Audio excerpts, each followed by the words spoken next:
Yes ma'am. हम लोग insurance claim पढ़ रहे थे जब पर हम लोगों ने लॉस ऑफ स्टॉक का कंसेप्ट और उस पर कुछ क्वेश्चंस किया था। आज हम लोग नेक्स्ट इलस्ट्रेशन 6 और 7 जो मैंने होमवर्क किया था वो करेंगे और लॉस ऑफ स्टॉक से रिलेटेड बाकी क्वेश्चंस भी कंप्लीट करेंगे। इलस्ट्रेशन 6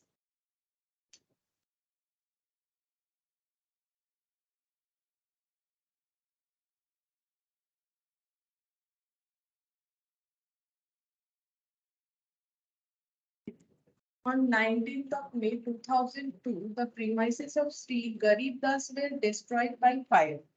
तो इनके प्रीमाइसेस में जो गरीबदास इनके प्रीमाइसेस में आग लग के स्टॉक जल गया था।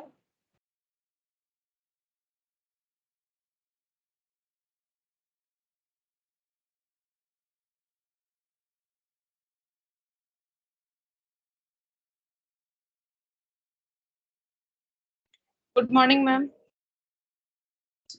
बोल रहा है कि बट सफिशिएंट रिकॉर्ड्स में सेव बट उन्होंने रिकॉर्ड्स बचा लिए ताकि वो इंश्योरेंस कंपनी से क्लेम मांग सके were from the following particulars were ascertain. और जो रिकॉर्ड्स बचा लिया है उससे क्या क्या इंफॉर्मेशन मिला है। Stock at cost opening stock at cost 31 दिसंबर 2001 मतलब क्लोजिंग। अच्छा फायर ऑकर्ड हुआ है कब 19th ऑफ मई यानी 5th का month 2002।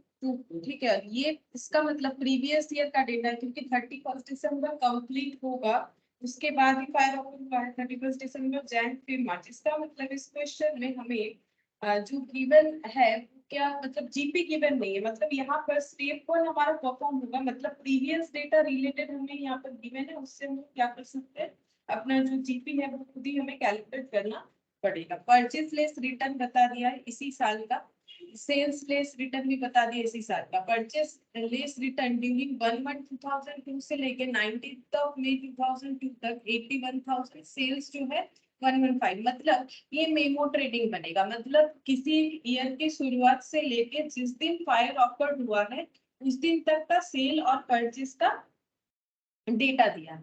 In valuing the stock for the balance sheet as at 31st December 2001, 1150 had been written off on a certain stock which was a for selling line having a cost of 3450. बोल रहा है जब stock value हुआ 31 दिसंबर 2001 में मतलब ये वाला valuation जब हुआ है तो इसमें एक पीएसएल आइटम इंक्लूडेड है। बोल रहा है कितने का बोल रहा है 1150 had been written off on a certain stock. एक स्टॉक पे 1150 राइट ऑफ किया गया है। ठीक है ये कौन सा वाला स्टॉक है जिसपे 1150 राइट ऑफ किया गया है।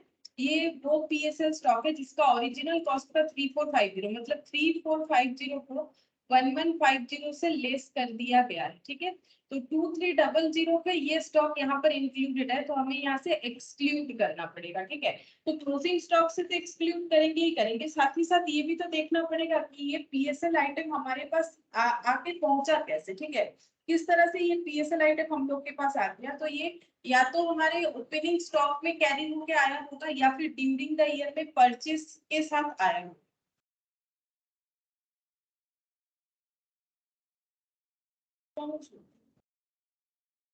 Good morning ma'am. तो या फिर ड्यूरिंग द ईयर परचेज के साथ आया होगा। ठीक है तो यहाँ पर बोल रहा है एक portion of this goods were loss एक सेकंड देख नीचे क्या दिख रहा है। हाँ एक portion of this goods were sold in March और ये मार्च 2022 में मतलब जिस ईयर में फायर ऑकर्ड हुआ है उसी साल ये सेल हुआ है 125 लॉस में ओरिजिनल कॉस्ट के हिसाब से। ओरिजिनल कॉस्ट जो भी था उससे 125 लॉस में ये सेल किया गया है ऐसा हमें पता है। ठीक है अच्छा हमें प्रिपेयर क्या करना है यहाँ पर देख लें।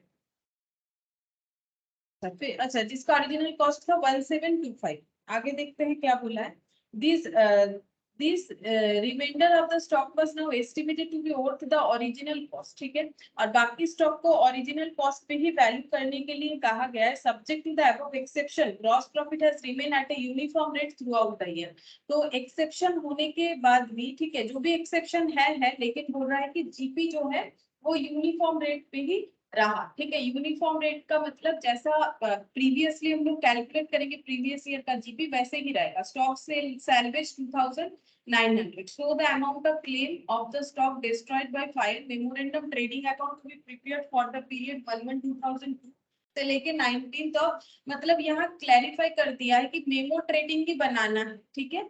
और हमें यहाँ पर लॉस ऑफ स्टॉक जो है कितना होगा क्लेम, वो हमें कैलकुलेट करके देना है। यानी जो एक्चुअल ट्रेडिंग अकाउंट बनेगा जिसका इंफॉर्मेशन यहाँ पर है, क्योंकि जीपी रेशियो नहीं दिया है, उसके बदले इंफॉर्मेशन गिवन है, तो वो हम लोग का बेसिकली चला जाएगा। ये कौन से पार्ट में चला जाएगा, ये हम लोग का जो है मतलब वर्किंग नोट के पार्ट में हम लोग दे सकते हैं, ठीक है, वर्किंग नोट के पार्ट में दे देखो। तो ये जो है लगभग बोल सकते हो कि प्रीवियस जो हम लोगों ने क्वेश्चंस प्रैक्टिस किया है उसी की तरह ही है, तो हम थोड़ा सा फास्ट करवा देते हैं। देखो ठीक है, हम यहाँ पर और ड्रॉ नहीं कर रहे, हम लोग को बोला है मेमो ट्रेडिंग अकाउंट बनाने के लिए, तो हम लोग मेमो ट्रेडिंग अकाउंट बना in the books of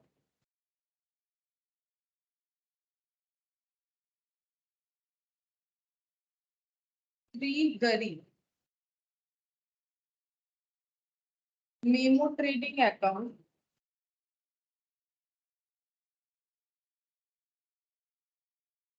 from कब से कब तक का बनेगा, 1/1/2002 से लेके 1/1/2002 से लेके 19th ऑफ May 2002 तक का बनेगा। ये हमें प्रिपेयर करने के लिए बोला।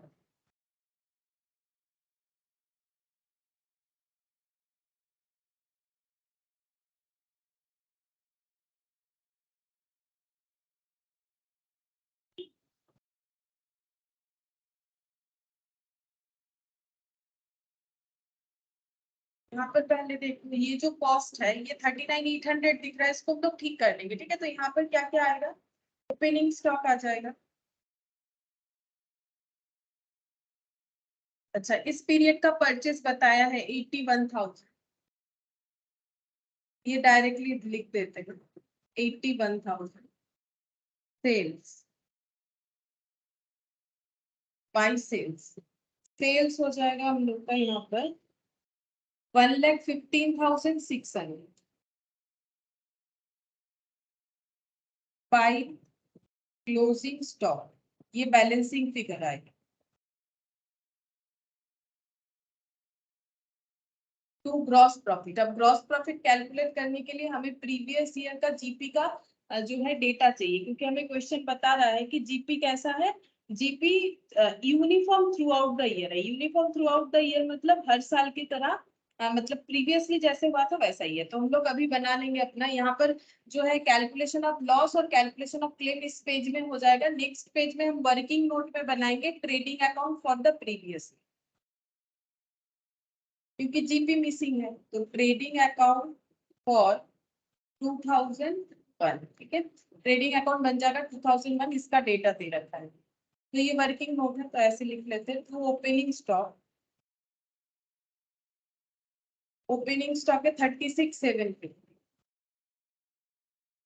36,750 टू परचेज। अब जैसे कि मैंने बोला, यहाँ पर जब क्लोजिंग स्टॉक का वैल्यू किया गया है तब एक पीएसएल आइटम यहाँ पर इन्होंने देखा है, ठीक है, तब इन्होंने एक पीएसएल आइटम देखा है। तो क्लोजिंग स्टॉक का जब वैल्यू आया तो वहां पर पीएसएल आइटम इंक्लूडेड है 39,800, इसको हम इनर कॉलम में लिखेंगे। और मैंने जैसे सिखाया है, हमें क्या करना है, हर जगह से हम लोग को पीएसएल आइटम को एक्सक्लूड करके दिखाना है, ठीक है, हर जगह से हम लोग पीएसएल आइटम को एक्सक्लूड करके दिखाएंगे। तो यहाँ पर लिखते हैं लेस पीएसएल, ठीक है। यहाँ पर पीएसएल आइटम कितने से इंक्लूडेड है, एक्चुअली वैल्यू तो 3450 का है, बट 1150 राइट ऑफ कर दिया गया है। तो कितने में इंक्लूडेड होगा, 3450 कॉस्ट और 1150 से राइट ऑफ किया गया है, इसका मतलब वैल्यू कितना हो जाएगा, 3450 माइनस 1150, तो ये हो गया 2300। 2300 पे इंक्लूडेड है, माइनस 39,800। जैसे कि मैंने सिखाया हम लोग पीएसएल एक्सक्लूड करके करेंगे, तो मैंने पीएसएल हटा दिया यहाँ से, ठीक है, क्लोजिंग स्टॉक में। अच्छा, अब यहाँ पर परचेज जो है उसको इनर कॉलम में लिखेंगे, ये एजम्पशन लेते हुए कि जो ये क्लोजिंग पीएसएल आइटम है वो हम लोगों ने परचेज करते हुए इंक्लूड कर लिया होगा अपने स्टॉक में। अगर चाहो तो ओपनिंग स्टॉक से भी कर सकते हो, जैसे मैंने लास्ट वीक भी बोला था, कोई भी एक एजम्पशन हम लोग ले सकते हैं। तो लेस कर देंगे पीएसएल। अब यहाँ पर कितने में आया होगा, तो ये खरीदा गया था, तो ये अगर खरीदा गया है या फिर ओपनिंग स्टॉक है, तो ये तो इसका वैल्यू तो इस डेट पे कम हुआ है, तब तक इसका वैल्यू कितना था 3450, तो ये 3450 पे यहाँ पर इंक्लूडेड होगा, तो यहाँ से लेस कर देते हैं 39800 माइनस 3450। ठीक है, तो यहाँ पर आंसर आ रहा है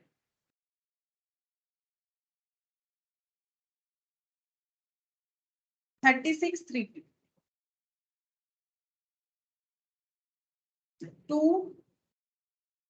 ग्रॉस प्रॉफिट बाय सेल्स। ठीक है, और पीएसएल कुछ इस बार सेल नहीं हुआ है, ये तो प्रीवियस ईयर का डेटा कर रहे हैं, तो सेल है 2,43,500।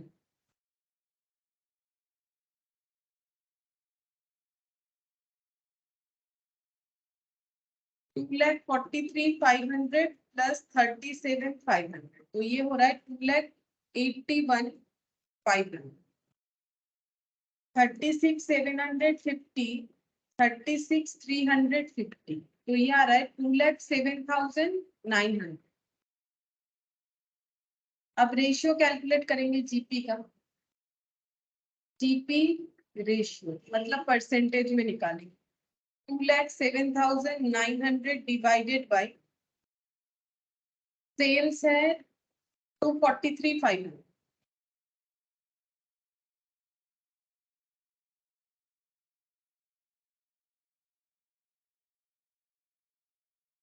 क्या आ रहा है 85.37। अच्छा एक सेकेंड हम चेक कर लेते हैं कि जीपी मेरा टैली हुआ है कि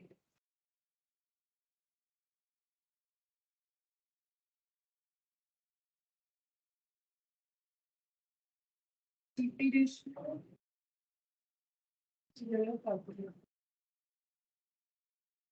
20% क्या करना चाहिए, 36,750 2,43,500 37,500 और ये मेरी, अच्छा ये शायद मेरा गलत कैलकुलेशन है, परचेज सही लिखा है मैंने, परचेज गलत लिखा है। 1,99,000 था ना, मैंने परचेज तो गलत लिखा, परचेज गलत, 1,99,000 माइनस गलत हो रहा है, फिर 1,99,000 क्योंकि इतना ज्यादा जीपी पॉसिबल नहीं है। 3450, तो 1,95,550 प्लस 36,750 माइनस 281,500 49,200 49,200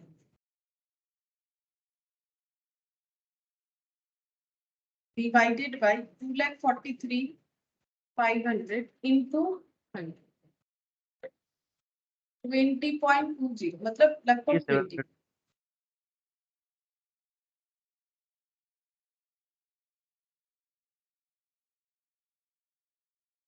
माइनस ठीक है। জিপিটা 48,700 হবে। 43,700 হ্যাঁ 48,700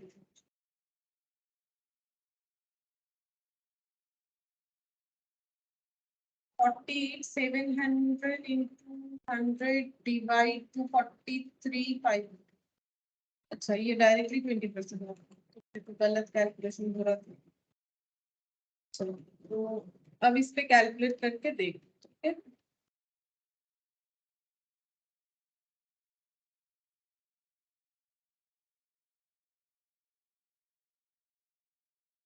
36,750 199,000 এটা বোধহয় ভুল হচ্ছে না, মাইনাস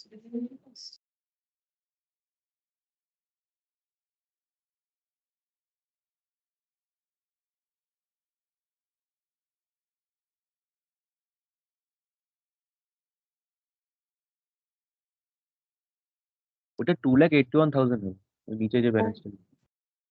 হচ্ছে 43,500 500 হ্যাঁ, ওখানে আমি বোধহয় একটা 500 মানে অ্যাড 2,81 কারণ 500 লিখে দিয়েছি ওদের এক্সট্রা আসছে, ঠিক আছে।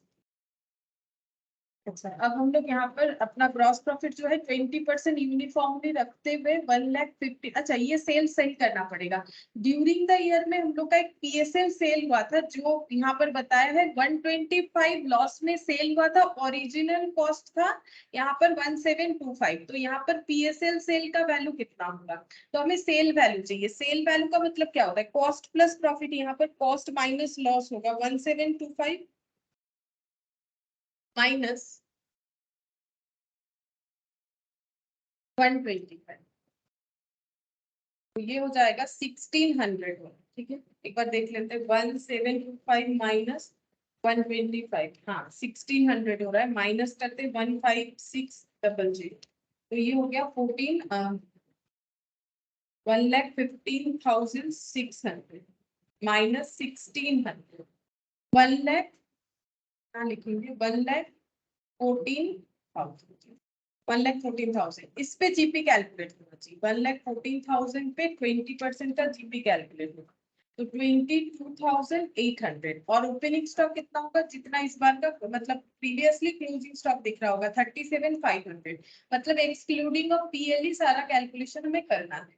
तो सभी जगह से पीएल एक्सक्लूड हो गया है। अभी हम लोग का जो क्लोजिंग स्टॉक आएगा वो भी एक्सक्लूडिंग पीएसएल आइटम ही आएगा। ठीक है, तो 22,800 प्लस 81,000 प्लस 37,500। तो ये हो रहा है 1,41,300 माइनस 114,27,000। ये क्लोजिंग स्टॉक जो आ रहा है 27,300 आ रहा है। ठीक है, 27,300 आ रहा है।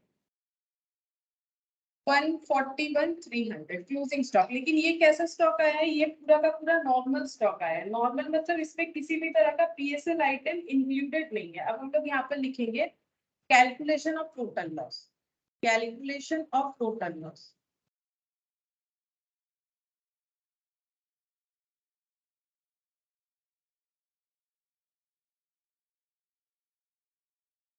Closing stock as on 19th of May 2002। Normal जो कि बैलेंस करके आया हम लोग का नॉर्मल है ये वाला 27,300 plus closing stock as on this date. Abnormal या फिर पीएसएल एक ही बात है। एबनॉर्मल लिखो या पीएसएल लिखो कोई फर्क नहीं पड़ता। डिफेक्टिव भी लिखते हैं बहुत लोग। ठीक है, एक्चुअली 3450 का स्टॉक था उसमें से 1725 सेल हो गया। 3450 से 1725 ओरिजिनल कॉस्ट में दिखाने के लिए बोला है। ठीक है, estimated to be out the original cost. तो ओरिजिनल टोटल था 3450। ओरिजिनल जो सेल हो गया है भले लॉस में हुआ है लेकिन उसका कॉस्ट इतना है तो बचता है 1725। अब ये दोनों को ऐड करो 29,025 लेस करेंगे सैलवेज अगर कुछ है तो। सैलवेज है 2900। तो ये 025 2900 26,125। ठीक है, ये है loss of stock. Claim calculate करेंगे। Calculation of claim. क्लेम हो जाएगा। यहाँ पर कुछ पॉलिसी वैल्यू नहीं बोला था। क्वेश्चन अलग है थोड़ा सा देखो। पॉलिसी वैल्यू नहीं बोला था तो इस केस में हमें क्लेम का आंसर कितना लिखना चाहिए? तो पॉलिसी वैल्यू कुछ नहीं बोला है तो इंश्योरेंस कंपनी हमें कितना क्लेम दे सकती है? एक्सेस मतलब सॉरी एक्सेस बोल रहे मैक्सिमम। सोच के देखो अगर मेरा इतना लॉस है तो मैक्सिमम इतना मिलेगा या इससे कम मिलेगा? अगर हमें कुछ भी नहीं दिया हुआ है तो हम लोग ये लिख सकते हैं कि देयरफॉर ऐसे करके लिखना चाहिए। Therefore insurance claim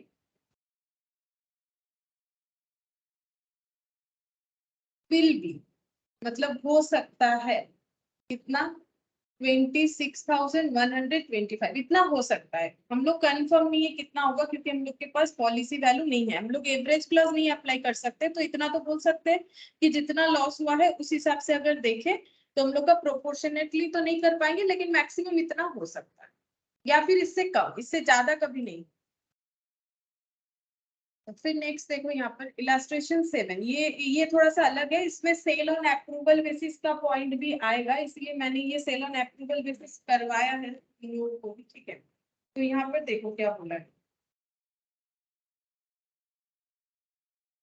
On 30th March 2002, fire occurred in the premises of Messrs. Suraj Brothers. The concern had taken an insurance policy of 60,000. तो 30th March को फायर ऑकर हुआ है मेसर सूरज ब्रदर्स के प्रीमाइसेस में, और इनका इंश्योरेंस पॉलिसी किया हुआ है 60,000 का, which was subject to the average clause. मतलब यहाँ पर एवरेज क्लॉज अप्लाई होगा, ठीक है। एवरेज क्लॉज अप्लाई करने बोला, एवरेज क्लॉज का मतलब है प्रोपोर्शनेटली करके दिखाना, ठीक है। From the books of the accounts, the following particulars are available relating to the period 1st Jan 2002 to 30th March 2002. तो बोल रहा है यहाँ पर नीचे का डिटेल्स दे रखा है 1st Jan से लेके 30th March तक का, मतलब जिस साल फायर ऑकर्ड हुआ उस साल के स्टार्टिंग से लेके up to the date of fire तक का स्टॉक एज पर balance sheet as on 31st March 2001, उस साल के एंड का स्टॉक है इतना, ठीक है। Purchase including purchase of machinery costing 30,000, ये यहाँ पर जो है रेक्टिफिकेशन करना पड़ेगा, क्योंकि मशीन जो है वो कभी परचेज में इंक्लूड नहीं होता है, ये फिक्स्ड एसेट होता है, तो ये यहाँ से हम लोग एक्सक्लूड करना पड़ेगा हम लोग को 30,000। Wages 3,000 for installation of machinery, तो ये 3,000 एक्सक्लूड हो जाएगा, क्योंकि ये एक कैपिटल एक्सपेंडिचर है, तो ये रेवेन्यू में नहीं आता है। ये वेजेस और नॉर्मल वेजेस जो रॉ मटेरियल या फिनिश गुड्स को कैरी करने का होता है वही सिर्फ ट्रेडिंग में आता है। मशीन का वेजेस मशीन के दाम पे ऐड हो जाता है। सेल्स, ये नया पॉइंट आ रहा है, including goods sold on approval basis amounting to 49,500। Sales total ये वाला है 2,75,000, इसमें इंक्लूड है क्या है, goods sold on approval basis. Approval basis पे 49,500 का जो है सेल किया गया है। अब क्या बोल रहे हैं, no approval has been received in respect of 2/3 of the goods sold on approval. बोल रहे हैं 2/3 of the goods sold on approval पे किसी तरह का जो 2/3 पे अभी तक कोई अप्रूवल नहीं आया है, तो सेल ऑन अप्रूवल बेसिस पे जो रूल्स था कि अगर अप्रूवल नहीं आया है तो उससे हम लोग क्लोजिंग स्टॉक दिखा देते हैं, ठीक है। तो क्लोजिंग स्टॉक दिखा देंगे और उसका कॉस्ट वैल्यू भी दिखाएंगे, तो उसे हमें क्लोजिंग स्टॉक दिखाना है 2/3 को, और उसके साथ साथ उसका कॉस्ट वैल्यू भी ढूंढना है। Average rate of gross profit बता दिया 20%,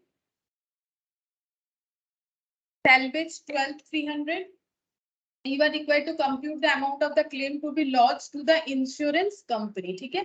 हमें ये क्लेम कितना होगा वो कैलकुलेट करके बताना है। तो हम ड्रॉ नहीं कर रहे, क्योंकि देखो इसमें हमें जो है जीपी रेशियो वगैरह सब दिया हुआ है, हमें सिर्फ जो है जो ईयर स्टार्ट हुआ वहां से लेके up to date of fire तक का ट्रेडिंग बनाएंगे तो हमारा क्वेश्चन सॉल्व हो जाएगा। बाकी ये सारे पॉइंट को डीप कर, यहाँ पर लिखेंगे मेमो ट्रेडिंग। ये मेमो ट्रेडिंग होता है जो पूरे साल का नहीं होता है, मेमोरेंडम पूरा लिखना है, ठीक है। हम अभी मेमो ट्रेडिंग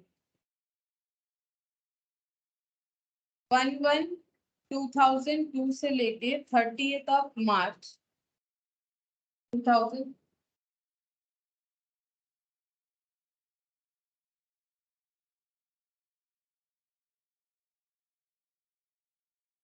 यहाँ 2 कॉलम कर लेंगे क्योंकि काफी सारा जो है एडजस्टमेंट है।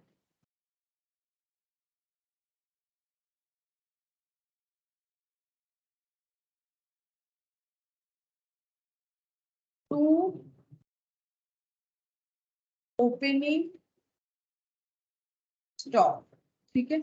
ओपनिंग स्टॉक है 95,600 क्योंकि 31st December 2001 मतलब closing stock of last year, opening stock of this year, तो 95,600। अच्छा, इसके बाद देखो परचेज। परचेज में ये मशीन वाला जो है ये हमें यहाँ से एक्सक्लूड करना पड़ेगा। मशीन है 1 लाख, सॉरी परचेज है 1,70,000, लेस कर देंगे मशीन wrongly added,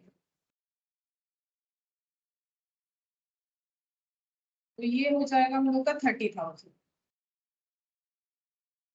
ये तो नॉर्मल सा बात है कि ये एक्सक्लूड होना चाहिए। एंट्री के साथ भी अगर देखोगे तो मशीन, अगर हम लोगों ने गलती से मशीन डेबिट किया तो मशीन को क्रेडिट करो। कहाँ पर इंक्लूड किया है, परचेज में, तो परचेज डेबिट हुआ है तो से परचेज को क्रेडिट करेंगे तो यहाँ से लेस ही करना पड़ेगा 1,40,000। अच्छा, इसके बाद वेजेस नेक्स्ट पेज में कर सकते हैं।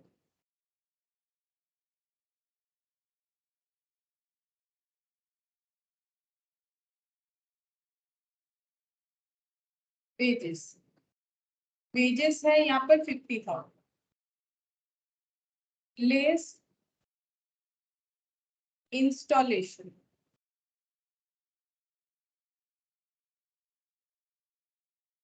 For installation of machine. Machine का इंस्टॉलेशन का वेजेस यहाँ से एक्सक्लूडेड हो जाएगा 49 नहीं 3000 47,000। इसके बाद सेल्स वाला पॉइंट दिया, जीपी है 20%, तो 2 जीपी, जीपी हो जाएगा 20% इंटू सेल का, तो यहाँ पर लिखेंगे बाई सेल्स। अच्छा, सेल्स टोटल है 2,75,000।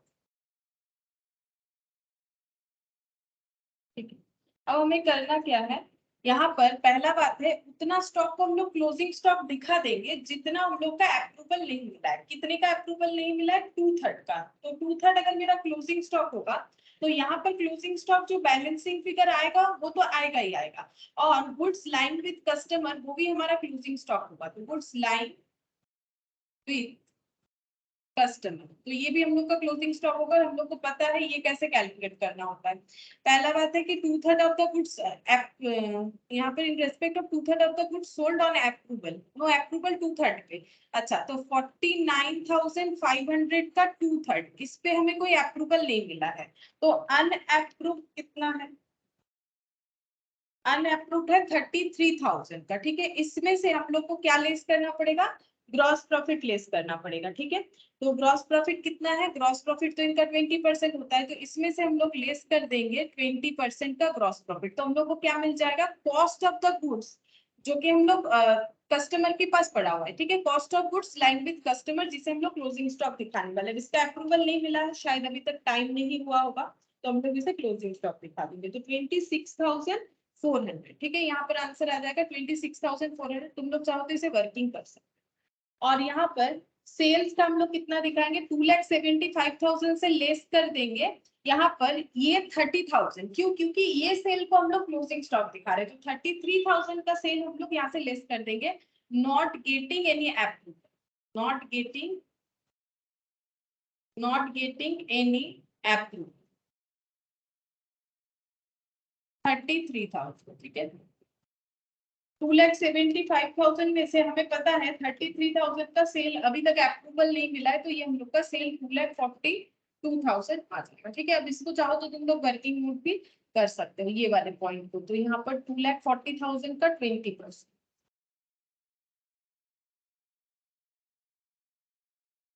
48,400।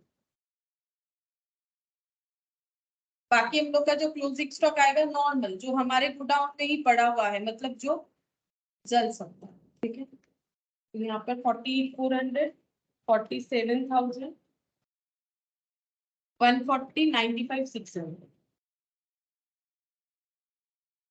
3,31,000।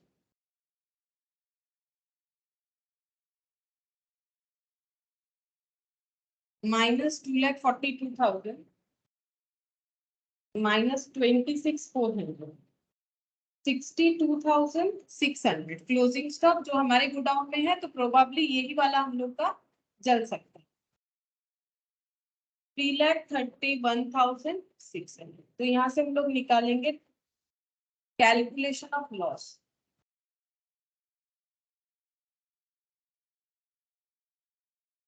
Closing stock as on date of fire 62,600 less salvage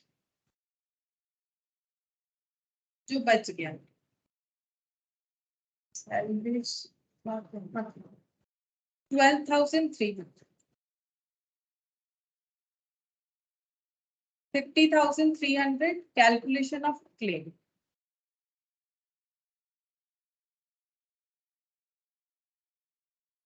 claim equal to यहाँ पर बोला है एवरेज क्लॉज लगा के हमें क्लेम देने के लिए बोला गया है, ठीक है। Amount of claim to be loss to the insurance company कितना होगा, बोला कुछ नहीं कि एवरेज क्लॉज लगाना है कि नहीं हाँ बोला है subject to average clause. Average clause का मतलब वो प्रोपोर्शनेट वाला फॉर्मूला, ठीक है। तो हम लोग यहाँ पर लिखेंगे लॉस हुआ है 50,300, फॉर्मूला हमें ये सिखाया था, आउट ऑफ 60 to 600, तो कितना परसेंट लॉस हुआ है उसका हम लोग उतना ही क्लेम कर सकते जितने का पॉलिसी कर रखा है। तो हम लोग का 60,000 का कवरेज है, ठीक है। अब 60,000 का उतना परसेंटेज हम लोग जो है ले सकते हैं इंश्योरेंस कंपनी से, मतलब क्लेम कर सकते हैं, ठीक है। इंश्योरेंस कंपनी एडमिट करती है फिर पे करती है। तो ये हो गया 42,200, 42,200, 11 हो जाएगा, 0.8 आ रहा है अप्रॉक्स, ठीक है। ये आंसर हो जाएगा, ये बेसिक है। तो ये भी हम लोग का 2 होमवर्क था, ये हो गया, ठीक है। इसके बाद का जो भी क्वेश्चन है वो हम लोग का लॉस ऑफ प्रॉफिट का है। तो पहले लॉस ऑफ स्टॉक का सारा कंप्लीट कर लेते हैं, उसके बाद ही लॉस ऑफ प्रॉफिट स्टार्ट करेंगे, ठीक है। जैसे कि अब यहाँ से हम लोग क्वेश्चन कर पाएंगे। क्वेश्चन नंबर 1 यहाँ से फिर से आ रहा है हम लोग का लॉस ऑफ स्टॉक का ही क्वेश्चन आ रहा है, ठीक है।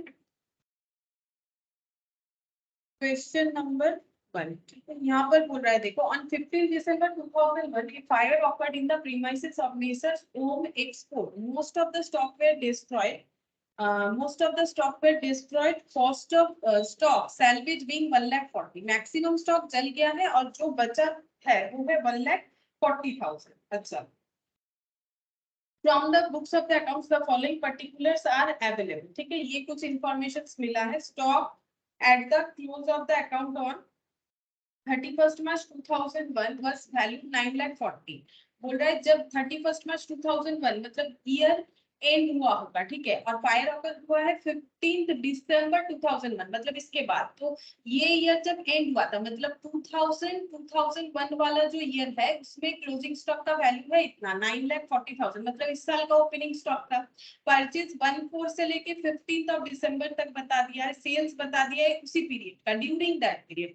On the basis of the informations, on the basis of his accounts for the past 3 years, it appears that average gross profit ratio is 20% on sale. Compute the amount of the claim if the stock were insured for 4 lakh, ठीक है। हमें claim calculate करना है। अगर policy value, insured का मतलब जितने का पॉलिसी वैल्यू दिया गया है, तो पॉलिसी वैल्यू जो है वो अगर 4 लाख है, तो इस क्वेश्चन में हमें देखो प्रीवियस ईयर का जीपी दे रखा है। इसका मतलब हम लोग को जो है स्टेप 2 से कैलकुलेट करना चाहिए, मतलब सिर्फ मेमोरेंडम ट्रेडिंग ही बनेगा इस क्वेश्चन में, ठीक है। तो यहाँ पर बना लेते हैं मेमो ट्रेडिंग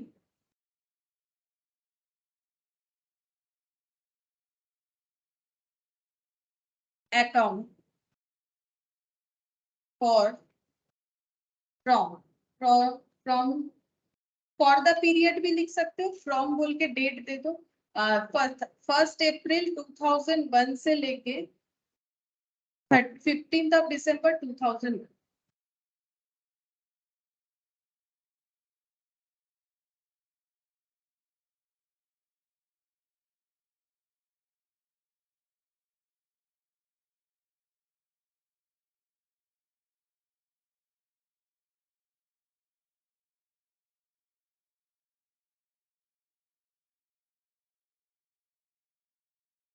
तो देखो सेम टाइप ऑफ क्वेश्चन ही है, प्रैक्टिस भी हो जा रहा है, ठीक है। यहीं पर प्रैक्टिस भी हो जा रहा है। अब देखो यहाँ पर क्या बोला, opening stock 9,40,000 to opening stock 9,40,000 to purchase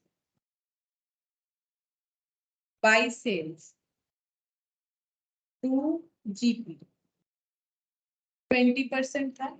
देख लेते हैं कितना बैलेंस है। परचेज है 1320, सेल है 2025, सेल है 2025, परचेज है 1320।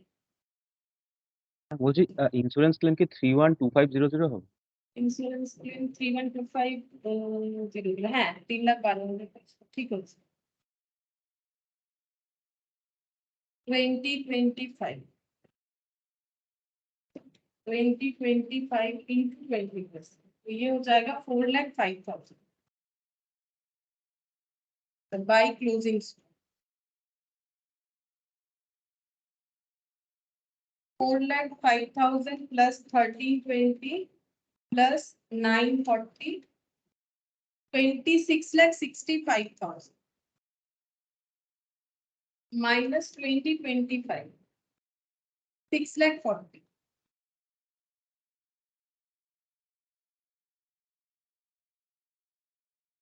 Calculation of loss. Closing stock as on 15th of December 2002, मतलब date on fire, date on fire भी लिख सकते हो या फिर डेट भी दे सकते हो। लेस सैलवेज, सैलवेज था 140 है, हाँ ये रहा 1,40,000, एकदम स्टार्टिंग में ही दे लो। 5 lakh loss, total loss claim equal to total loss out of total stock into policy value. Policy value है 4 लाख का, ये रहा नीचे दे रखा है 4 लाख। ये वैल्यू निकल के आ रहा है 3,12,500।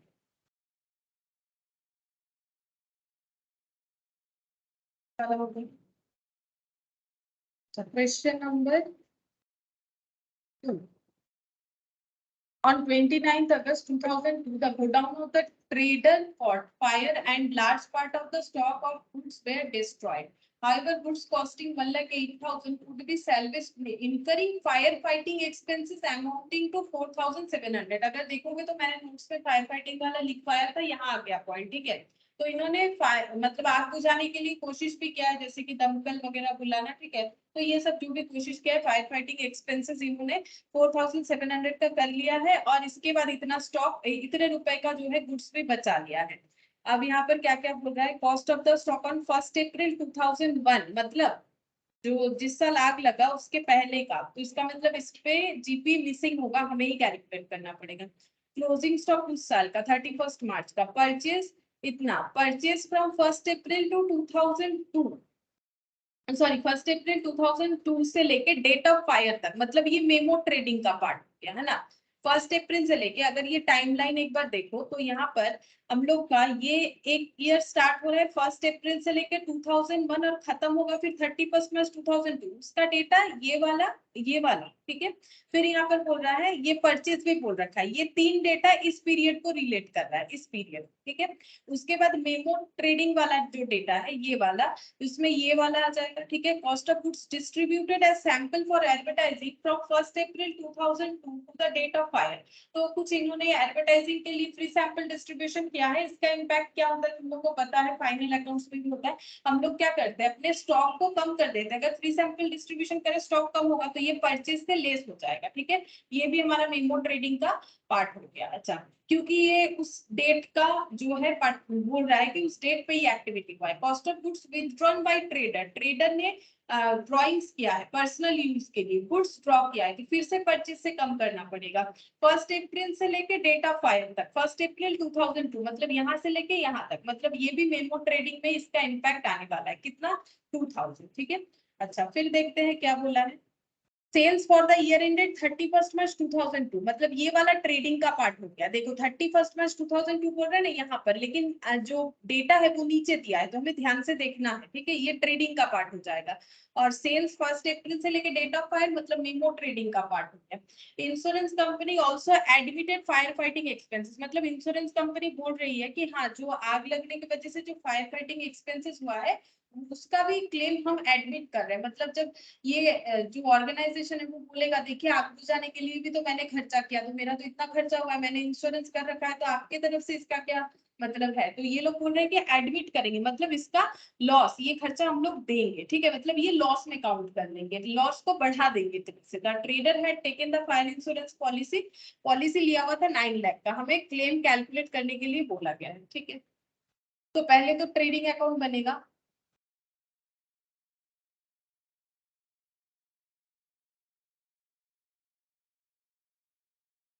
trading account for the year ended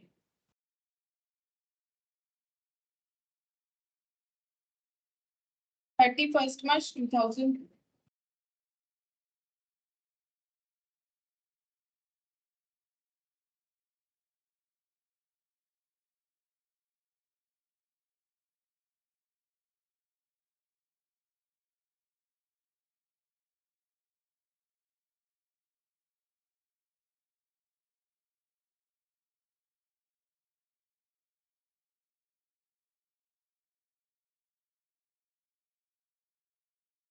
opening stock यहाँ पर 7,10,500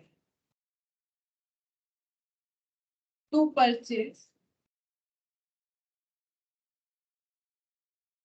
56, ये वाला होगा 56,79,600 और क्लोजिंग स्टॉक ये वाला 56,79,600 by sales to gross profit by closing.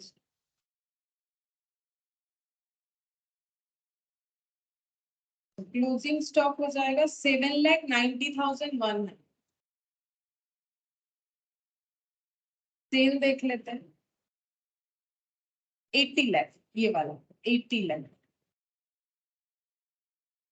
और ये वाला जीपी रेशियो जो है वो बैलेंस करके आ जाएगा, तो ये हो गया 87,90,100। यहाँ पर टोटल कर लेते हैं 7,10,500 प्लस 56,79,600, तो टोटल आ रहा है 63,90,100 माइनस 87,90,100 24 लाख 87,90,100। अब जीपी निकाल लेंगे, GP equal to 24 lakh GP ratio, ठीक है जीपी तो निकला हुआ है, जीपी रेशियो या फिर percentage of GP, 24 lakh into 100 और ये वैल्यू आ रहा है 80 लाख। ये 30% आएगा क्योंकि ये 24 है।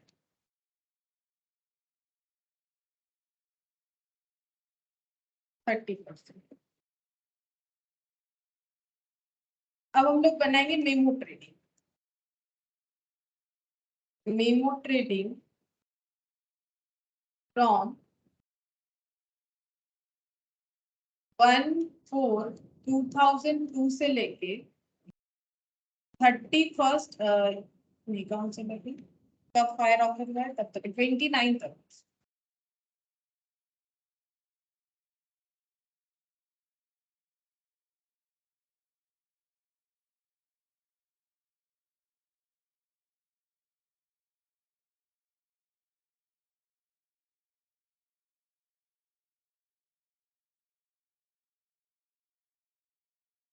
टू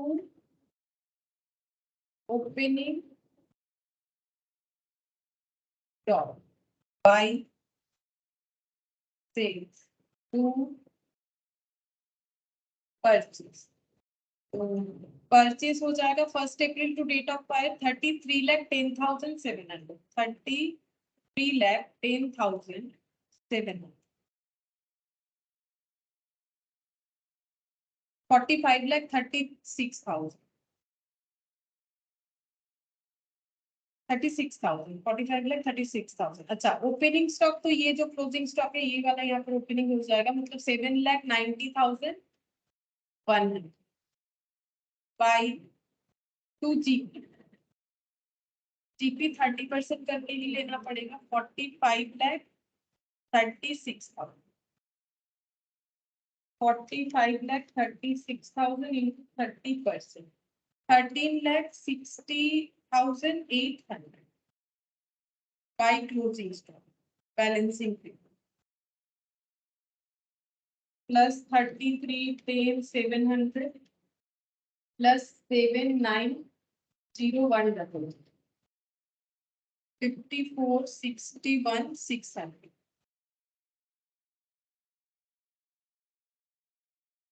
minus 45,36 9,25,600 ये क्लोजिंग स्टॉक है। चलो हमें क्लेम कैलकुलेट करके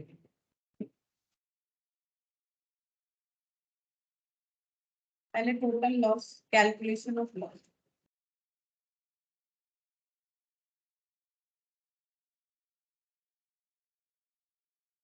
closing stock as on date of fire 9,25,600। यहाँ से ऐड होगा फायर फाइटिंग एक्सपेंस, ठीक है ये पॉइंट यहाँ पर एक्स्ट्रा था कि हमें फायर फाइटिंग एक्सपेंस भी हम लोगों ने इनकर्ड किया है, तो ये वाला भी हम लोग यहाँ पर ऐड करो, ऐड फायर फाइटिंग, क्योंकि इंश्योरेंस कंपनी ये क्लेम एडमिट कर रही है कि हाँ हम लोग ये खर्चा मान रहे हैं, ठीक है। क्लोजिंग स्टॉक मतलब इतना स्टॉक जल सकता है। अच्छा ये मेरा गलत आया क्या, 45,36 एक बार चेक कर। ম্যাম 30 বলছি अच्छा 40,000 আসবে না? ও এই অ্যাডভার্টাইজমেন্ট আর এগুলো এই করি নিউজে ভুল চলছে, তো অ্যাডভার্টাইজমেন্ট আর বলছি ইয়ে হ্যাঁ বল। পিএলএ আছে। নরমালি কোনো অ্যাডভার্টাইজমেন্ট করলে তো সেটা তো পিএলএ শো করতে হয় না। এটা তো free sample distribution ma'am purchase sample ওটা, হ্যাঁ ঠিক বলবো, পারচেস সেলেস হোগা এটা, এটা কি এটা তো ফ্রি স্যাম্পল ডিস্ট্রিবিউশন করছে অ্যাডভার্টাইজমেন্ট করার জন্য, অ্যাডভার্টাইজমেন্ট করার জন্য কোনো খরচা করছে সেটা পিএলএ থাকে। এটা তো তুমি তোমার তুমি ধরো নতুন একটা প্রোডাক্ট রেখেছো, কেউ কিছু কিনতে আসছে তাকে ওটা ফ্রিতে দিচ্ছ, তো ওটা অ্যাডভার্টাইজ করছো, ওটাও এক ধরনের অ্যাডভার্টাইজ, কিন্তু ওটা পিএলএ কখন আসে, যদি তুমি কোনো এজেন্টকে রেখেছো তাকে দিয়ে অ্যাডভার্টাইজ করাচ্ছ, তাকে মাসে মাসে খরচা দিচ্ছ, ফিক্সড বেসিসে দাও বা সেল বেসিসে দাও, সেটা পিএলএ আসে। যদি তুমি তোমার প্রোডাক্টটাকে অ্যাডভার্টাইজ করার জন্য বিক্রি করছো, এটা তো কোনোদিন হবে না, এটা তো পিএলএ যাবে না। এটা তো এক্সপেন্স হচ্ছে, কিন্তু এটা কিরকম এক্সপেন্স, এটা তোমার স্টককে কম করছে, এটা তো আর তোমার ক্যাশ আউটফ্লো হচ্ছে না যে তুমি পিএলএ দেখাবে। যখন advertisement account debit two cash হয় তখন ওটা পিএল টু অ্যাডভার্টাইজমেন্ট হয়। এটা তো এটার এন্ট্রি কি হয়, পারচেজ ক্রেডিট হয়, অ্যাডভার্টাইজমেন্ট এটা লিখতে হয় free sample distribution debit to purchase. ও আচ্ছা। ये दोनों ही ना मैंने यहाँ पर किया नहीं है, इसको हम क्या करते हैं यहाँ छोटा छोटा करके लिखते हैं, टू परचेज 33,10,700 लेस करेंगे, ड्राइंग्स भी है प्रोप्राइटर का, और फ्री सैंपल डिस्ट्रीब्यूशन ये है हम लोग का 41,000, और ट्रेडर 2,000, 41,000, और ड्राइंग्स ट्रेडर ने खुद ही अपना स्टॉक ड्रॉ किया है, तो ये हो गया 2,000। सब लेस कर दो, देखो 43,000 लेस,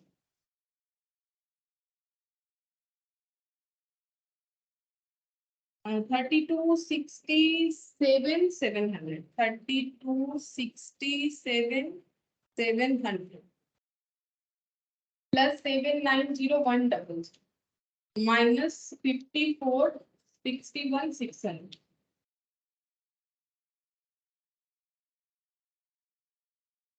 इसका आंसर आ रहा है 1। ओ मैंने जीपी हटा दिया, जीपी तो ठीक है, ये हटा दीजिए।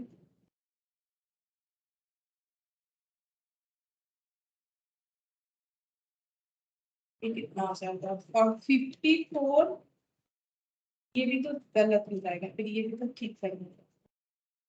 88,2600 क्लोजिंग स्टॉक। 88 अच्छा क्लोजिंग स्टॉक 88,2600, हाँ ठीक है 88,2600, और टोटल हो जाएगा फिर 54,186,000, 54,186,000, 88,2600।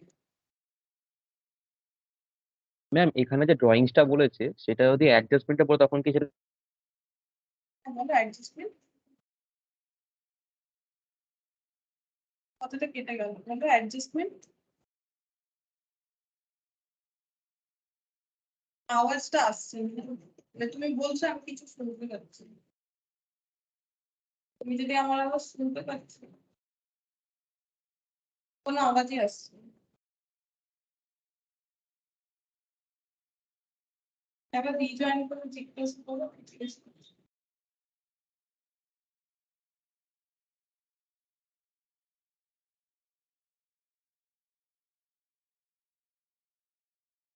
अच्छा मेरा आवाज आ रहा है, হ্যালো হ্যাঁ এবারে পাচ্ছি, এরকম কিছুই আওয়াজ পেলাম না। ও নেট প্রবলেম হচ্ছে। হ্যাঁ বলছিলাম যে ড্রয়িং যেটা দেওয়া আছে যদি অ্যাডজাস্টমেন্টটা বলতো তাহলে সেটা কি মানে একবার ব্যালেন্স শিটে লেস করতে হতো ওই ক্যাপিটাল থেকে, আর একটা পারচেজ থেকে লেস করতে হতো তাই তো? হ্যাঁ একটা পারচেজ থেকে লেস হতো আর একবার তোমার ক্যাপিটাল থেকে less। এটা যদি অ্যাডজাস্ট করো। আচ্ছা আর এই অঙ্কের ক্ষেত্রে শুধু পারচেজ থেকে লেস হবে। আমাদের তো এখানে শুধু ট্রেডিং বলেছে, ব্যালেন্স শিট তো বললে তো এই অঙ্কটা তো ব্যালেন্স শিট বলে না, এগুলো তো মেইনলি ওই ক্লেমটাই ক্যালকুলেট। 8,82,600 फायर फाइटिंग एक्सपेंसेस को ऐड कर लेंगे। फायर फाइटिंग शायद 4700 था, ये रहा 4700। और इसका मतलब ये टोटल इनका मानना है कि इतना हो रहा है, लेस कर देंगे सैल्वेज, या फिर ऐसे भी समझ सकते हो। देखो पहले सैल्वेज को लेस कर दोगे तो समझने में ज्यादा आसानी हो जाएगा, ठीक है। सैल्वेज मतलब जो बच गया। अब कितना स्टॉक बचा लिया इन्होंने, स्टॉक बचा लिया है सैल्वेज जो है 1,08,000, ठीक है। इतना स्टॉक था, प्रोबेबली इतना स्टॉक था तो इतना जल सकता था, लेकिन इन्होंने 1,08,000 का स्टॉक बचा लिया, ठीक है। तो फिर लॉस कितना हुआ है, माइनस कर लो 88,2600 माइनस 1,08,000। जो बचा नहीं पाया है वो पूरा ही लॉस, ठीक है। जो बचा नहीं पा रहे हैं वो तो पूरा ही लॉस हो जाएगा ना, और इसी लॉस के बेसिस पे तो हमें क्लेम मिलेगी। यहाँ पर ये माइनस करते हैं, माइनस करने से यहाँ पर आ जाएगा 7,47,4,600। ये लॉस है, ऊपर से इंश्योरेंस कंपनी बोल रही है आपका जो फायर फाइटिंग एक्सपेंसेस हुआ है वो भी हम लोग एडमिट करते हैं, मतलब हम लोग मान लेते हैं कि वो भी आपका खर्चा हुआ इसी वजह से क्योंकि आग लगा, ठीक है। तो हम लोग इसका भी कंपेंसेशन करेंगे। तो ये लोग टोटल लॉस को फिर इतना मानता है, ठीक है। टोटल लॉस को इतना मानता है, ये लॉस लिखा है मैंने टोटल लॉस, ठीक है। अब यहाँ पर क्लेम कैलकुलेट करें। Claim equal to total loss 7,79,300 into out of total stock. Total stock कितना हो जाएगा 882,600।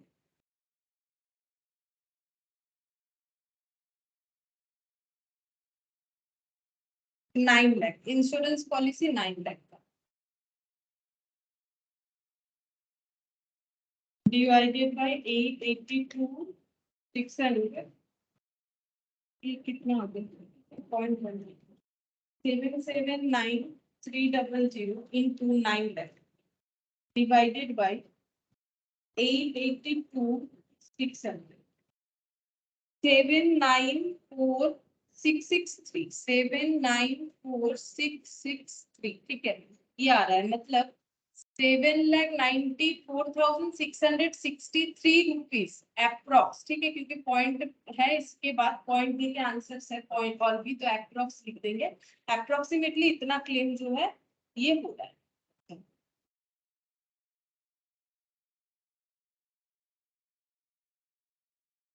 क्वेश्चन नंबर 3, ठीक है।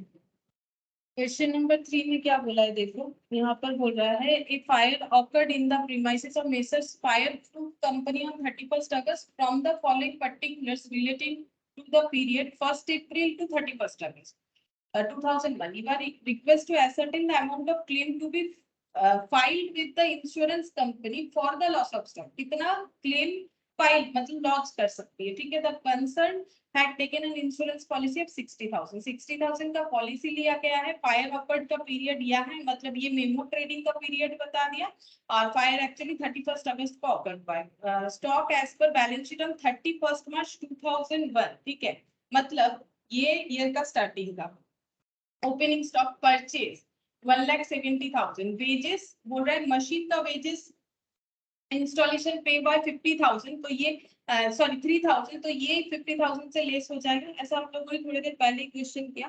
फिर यहाँ पर सेल्स बोल रहा है 2,40,000। Salvage value sorry sale value of goods drawn by partner, partner ने स्टॉक ड्रॉ किया है लेकिन उसका सेल वैल्यू दिया हुआ है, तो ये एक पॉइंट है। तो नॉर्मली हमें पता है कि मतलब ये पार्टनरशिप का बिजनेस होगा, ठीक है। मेसर्स फायरप्रूफ कंपनी जो है ये कोई पार्टनर मतलब कंपनी, मतलब यहाँ पर कंपनी नहीं होता है, पता है ना, तुम लोग लॉ में पढ़ते हो। तो यहाँ पर कंपनी का मतलब कंपेनियनशिप मतलब पार्टनरशिप है, ऑर्गेनाइजेशन।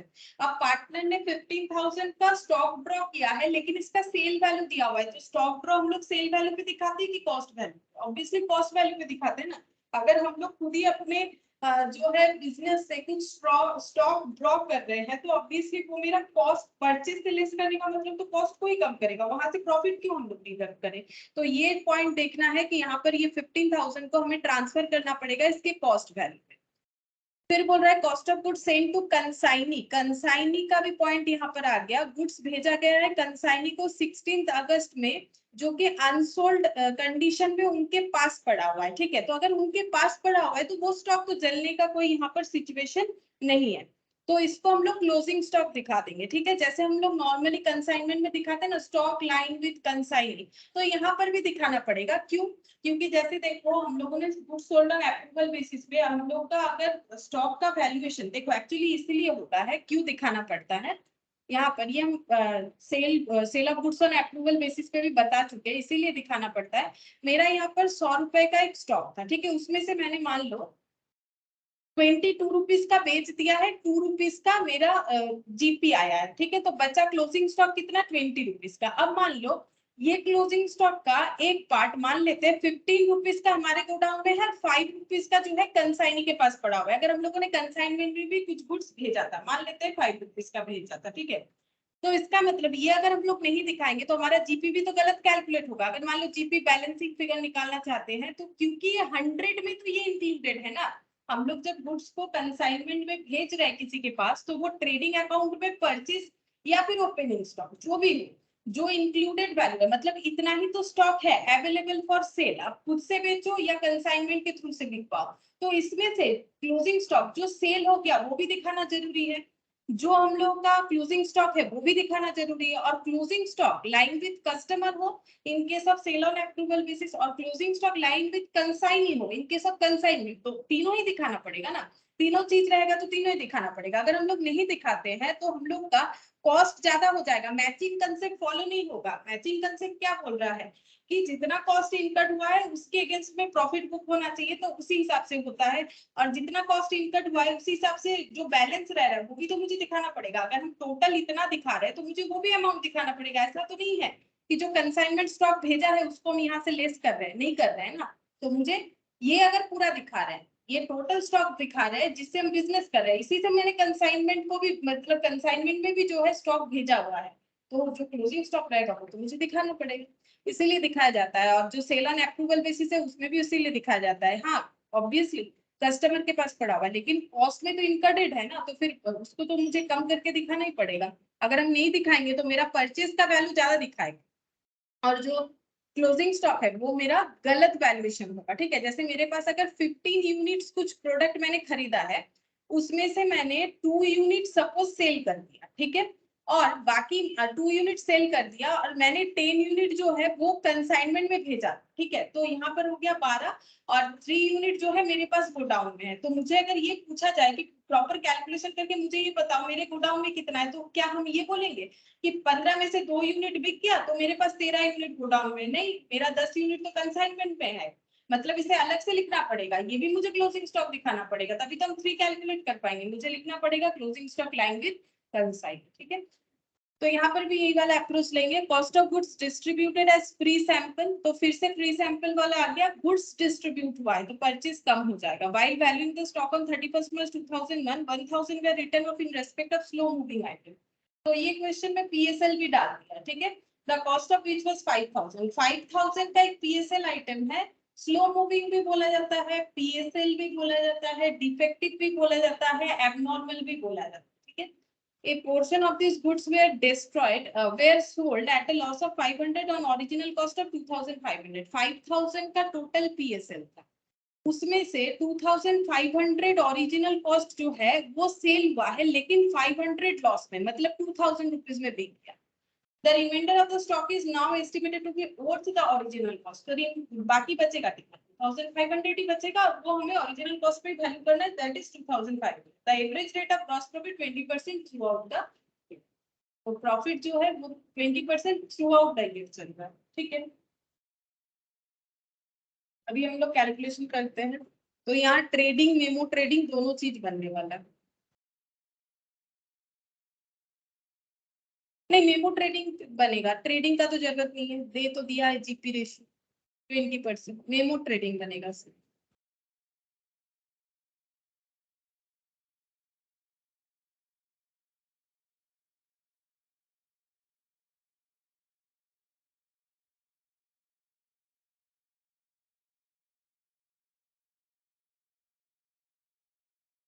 31 अगस्त।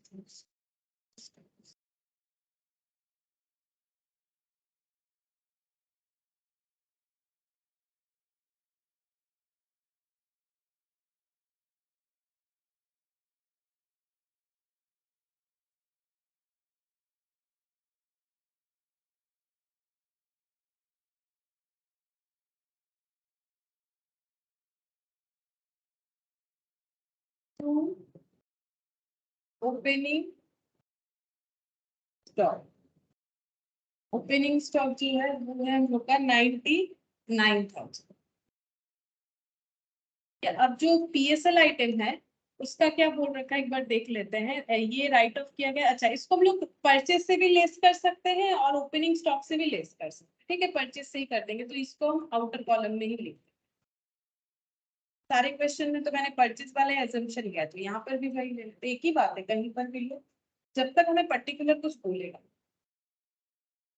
परचेज है 1,70,000, इसमें से लेस हो जाएगा ड्रॉइंग्स, एडवर्टाइजमेंट मतलब फ्री सैंपल डिस्ट्रीब्यूशन, और लेस हो जाएगा पीएसएल आइटम। पीएसएल आइटम किस तरह से यहाँ पर आया होगा, तो एजम्पशन है कि परचेज के थ्रू से आ गया होगा। पीएसएल आइटम 5,000 का था, मतलब कॉस्ट ही तो परचेज में इनकट होगा, तो यहाँ पर हमें कितना दिखाना पड़ेगा। अच्छा, इसका वैल्यूएशन कब किया गया, 31 मार्च 2001 में। अच्छा, ये 31 मार्च 2001 में देखा गया, ये राइट ऑफ कर दिया गया था। अच्छा, तो यहाँ परचेज से लेस करने से नहीं होगा, बात को समझो। यहाँ पर बोल रहा है 31 मार्च 2001 में देखा गया है कि जो स्टॉक वैल्यू हो रखा है ये वाला 99,000, इसमें एक आइटम है पीएसएल आइटम जिसका ये प्रोबेबल डिटेल्स है। ठीक है, तो इसका मतलब यहाँ ये पता चल रहा है कि ये स्टॉक जो है ये परचेज से नहीं आया है, ये प्रीवियस ईयर के स्टॉक में ही इंक्लूडेड है। मतलब इसे हमें लेस करना है तो ओपनिंग स्टॉक से ही लेस करना पड़ेगा, परचेज से लेस करेंगे तो नहीं चलेगा। ठीक है, क्योंकि क्वेश्चन से तो कंफर्म हो जा रहा है ना, 99,000 में हमारा पीएसएल आइटम इंक्लूडेड है। तो इसको एक लाइन को मुझे चाहिए होगा, यहाँ पर हटा देते हैं, लेस कर देते हैं पीएसएल। ठीक है, पीएसएल हम लोग का कितना दिखाना पड़ेगा, कितने में ये इंक्लूडेड है।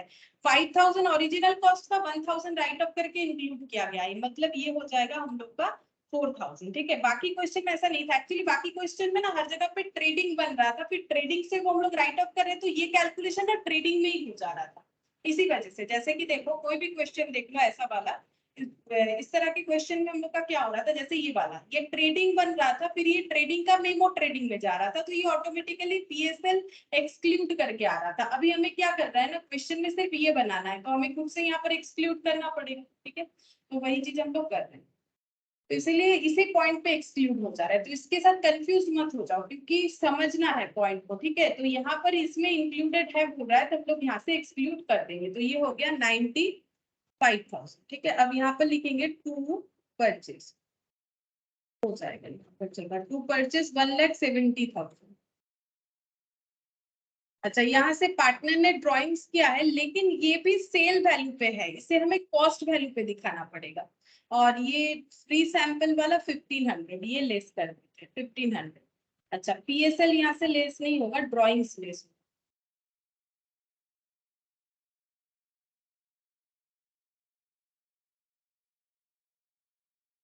Less free sample less drawings. अब ड्राइंग्स का कॉस्ट वैल्यू दिखाना पड़ेगा, इसका सेल वैल्यू है 15,000, तो यहाँ पर दिखा देते हैं 15,000 से लेस कर देंगे प्रॉफिट। तो प्रॉफिट कितना होता है, 20% होता है नॉर्मली, तो 15,000 पे 20% मतलब 3,000, यानी कि ड्राइंग्स का कॉस्ट वैल्यू आ रहा है 12,000, और ये नेट करने से आ जाएगा 12,000 और 15 मतलब हो गया 13,500। 1,70,000 माइनस 13,500, तो ये हो गया 1,56,500 बाई सेल्स। सेल्स है यहाँ पर। अच्छा, वेजेस पे लिखना पड़ेगा 2,42,000। यहाँ से पीएसएल सेल हटा देंगे अगर कुछ है तो। था, पीएसएल सेल था, जो पीएसएल आइटम था वो इस साल बिका है 2,500 वाला 500 के लॉस पे, यानी सेल वैल्यू हो जाएगा 2,000। ठीक है, तो 2,40,000 का जो है सेल हुआ है। अच्छा, यहाँ पर और लिखेंगे by closing stock line with consignee, closing stock line with consignee ये रहा 16,500। और यहाँ पर वेजेस लिखेंगे और जी टू वेजेस है 50,000 और वहां से 3,000 एक्सक्लूड कर देंगे वो मशीन परचेस पे।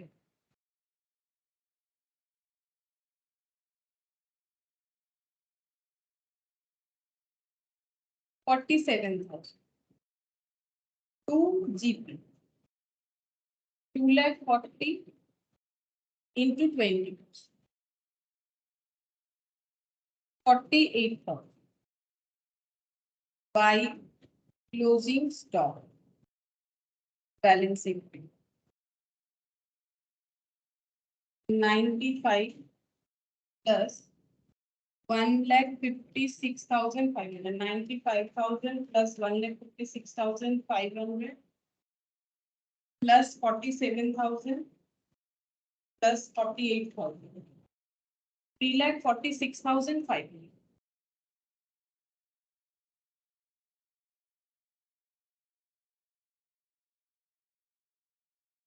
minus 2,40,000 minus 16,500 90,000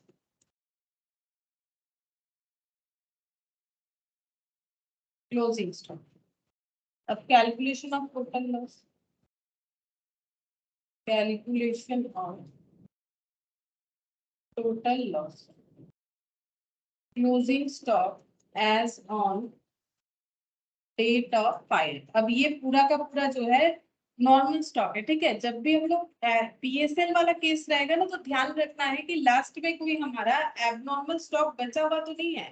तो ये बचा हुआ है, मैंने ये शॉर्टकट में लिख दिया नॉर्मल एबनॉर्मल बचा हुआ है। बोला भी है कैसे वैल्यू करना है, ओरिजिनल कॉस्ट पे वैल्यू करना है। तो कैसे पता चलेगा कितना था ओरिजिनल कॉस्ट 5,000, ठीक है। उसमें से जो सेल हो गया उसका ओरिजिनल कॉस्ट 2,500, तो रिमेनिंग अमाउंट ऑल्सो 2,500, ठीक है। तो ये टोटल करने से हो जाएगा 92,500, ठीक है। ये हो गया कैलकुलेशन ऑफ टोटल लॉस। अब यहाँ पे लिखेंगे claim 92,500 total loss out of stock है 90,000। ओ सॉरी, ये तो टोटल लॉस नहीं, ये तो टोटल स्टॉक। यहाँ से लेस करना पड़ेगा सैलवेज, अगर नहीं है तब यही वाला सैलवेज ये रहा 20,000।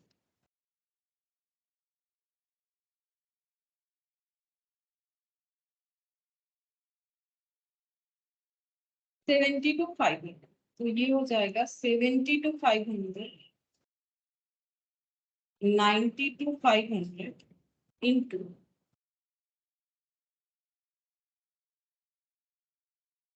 60,000।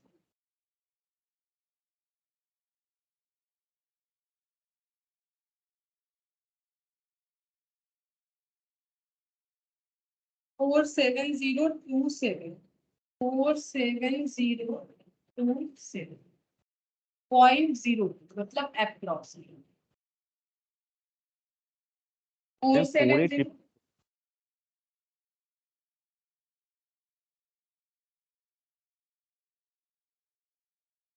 বলো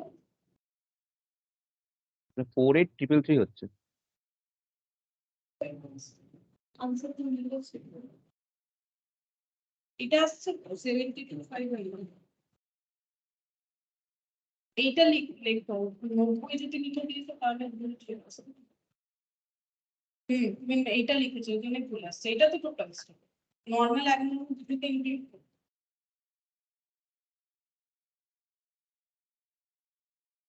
তুমি শুধু এইটা নিচ্ছো এই জন্য ভুল আসছে, শুধু নরমাল স্টক, এটা তো হ্যাঁ। টোটাল স্টক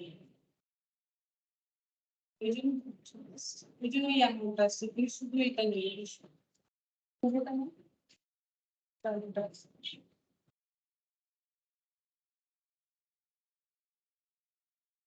আচ্ছা ম্যাম, এখানে পিএসএলটা একটু আগে বলবো পিএসএলটা 4000টা ওপেনিং স্টক থেকে লেস দেন।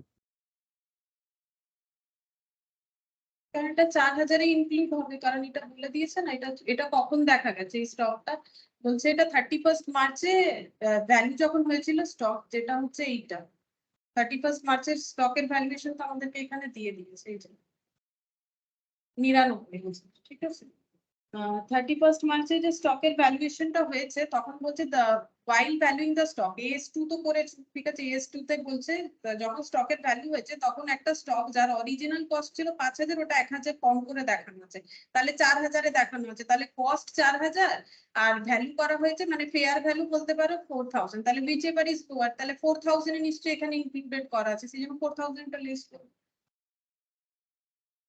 ও আচ্ছা ঠিক আছে।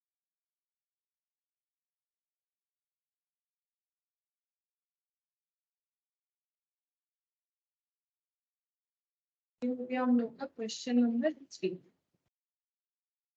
अच्छा क्वेश्चन नंबर 4, देखो इसमें क्या नया पॉइंट दिख रहा है, यहाँ पर बोल रहा है a fire occurred on the premises of Messrs Kailas and Company on 30th September 2001 from the following particulars relating to the period from 1st April 2001 to 30th September, मतलब मेमो ट्रेडिंग का ही होगा क्योंकि पूरा ईयर तो दिया हुआ नहीं। You are required to ascertain the amount of claim and to be filed with the insurance company for the loss of stock. The company has taken insurance policy 75,000, which is subject to average clause, मतलब proportionate करना है। The value of goods salvage 27,000, average rate of gross profit throughout the year 20% बताया। तो अभी तक तो लगभग starting का अभी जो क्वेश्चन के उसी के तरह देखते हैं, कुछ नया पॉइंट है तो ओपनिंग स्टॉक, परचेज, वेजेस, इसमें मशीन का इंस्टॉलेशन, फिर सेल्स बता रहा है, goods taken by the proprietor, sales value पे है, cost of goods sale to consignee on 20th सितंबर 2001, ठीक है 2001 लाइन विद कंसाइनी अनसोल्ड, तो ये कॉस्ट ही बता दिया है, तो इसमें तो कोई चेंजेस नहीं करना पड़ेगा। ये भी मान लो अगर सेल वैल्यू पे बता देता, हो ही सकता है चेंज कर दिया क्वेश्चन में, चेंजेस हो सकता है, तब इसे कॉस्ट में ट्रांसफर करना पड़ेगा। ये सेल वैल्यू में बता रखा है तो इसे हमें क्या करना पड़ेगा, कॉस्ट में ट्रांसफर करना पड़ेगा। फ्री सैंपल डिस्ट्रीब्यूशन कॉस्ट, मतलब फ्री सैंपल डिस्ट्रीब्यूशन जो चल रहा है उस पे अभी तक का 2500 का खर्चा हो चुका है, भले ही यहाँ ना बोला हो कि free sample distribution of goods, ठीक है, बोला है कि फ्री सैंपल डिस्ट्रीब्यूशन जो हो उसका कॉस्ट इतना, तो फ्री सैंपल डिस्ट्रीब्यूशन प्रोडक्ट ही होगा ना, तो वो परचेज से लेस होगा, वो तो कोई मतलब ऐसा चीज नहीं हो सकता है कि जो इनविजिबल है, ठीक है, तो ये प्रोडक्ट ही होगा तो इसीलिए परचेज से लेस होगा, ठीक है। तो क्वेश्चन एक ही जैसा है, लैंग्वेज थोड़ा इधर उधर घुमा दिया है, चलो हम लोग फटाफट कर देते, ठीक है, इसमें ज्यादा टाइम नहीं लगना चाहिए हमारा, एकदम ऐसा ही क्वेश्चन है जैसा अभी अभी किया। तो मेमो ट्रेडिंग अकाउंट फॉर 1 अप्रैल 2001 से लेके 31 ऑफ सितंबर, 1 अप्रैल 2001 से लेके 30th ऑफ सितंबर 2001,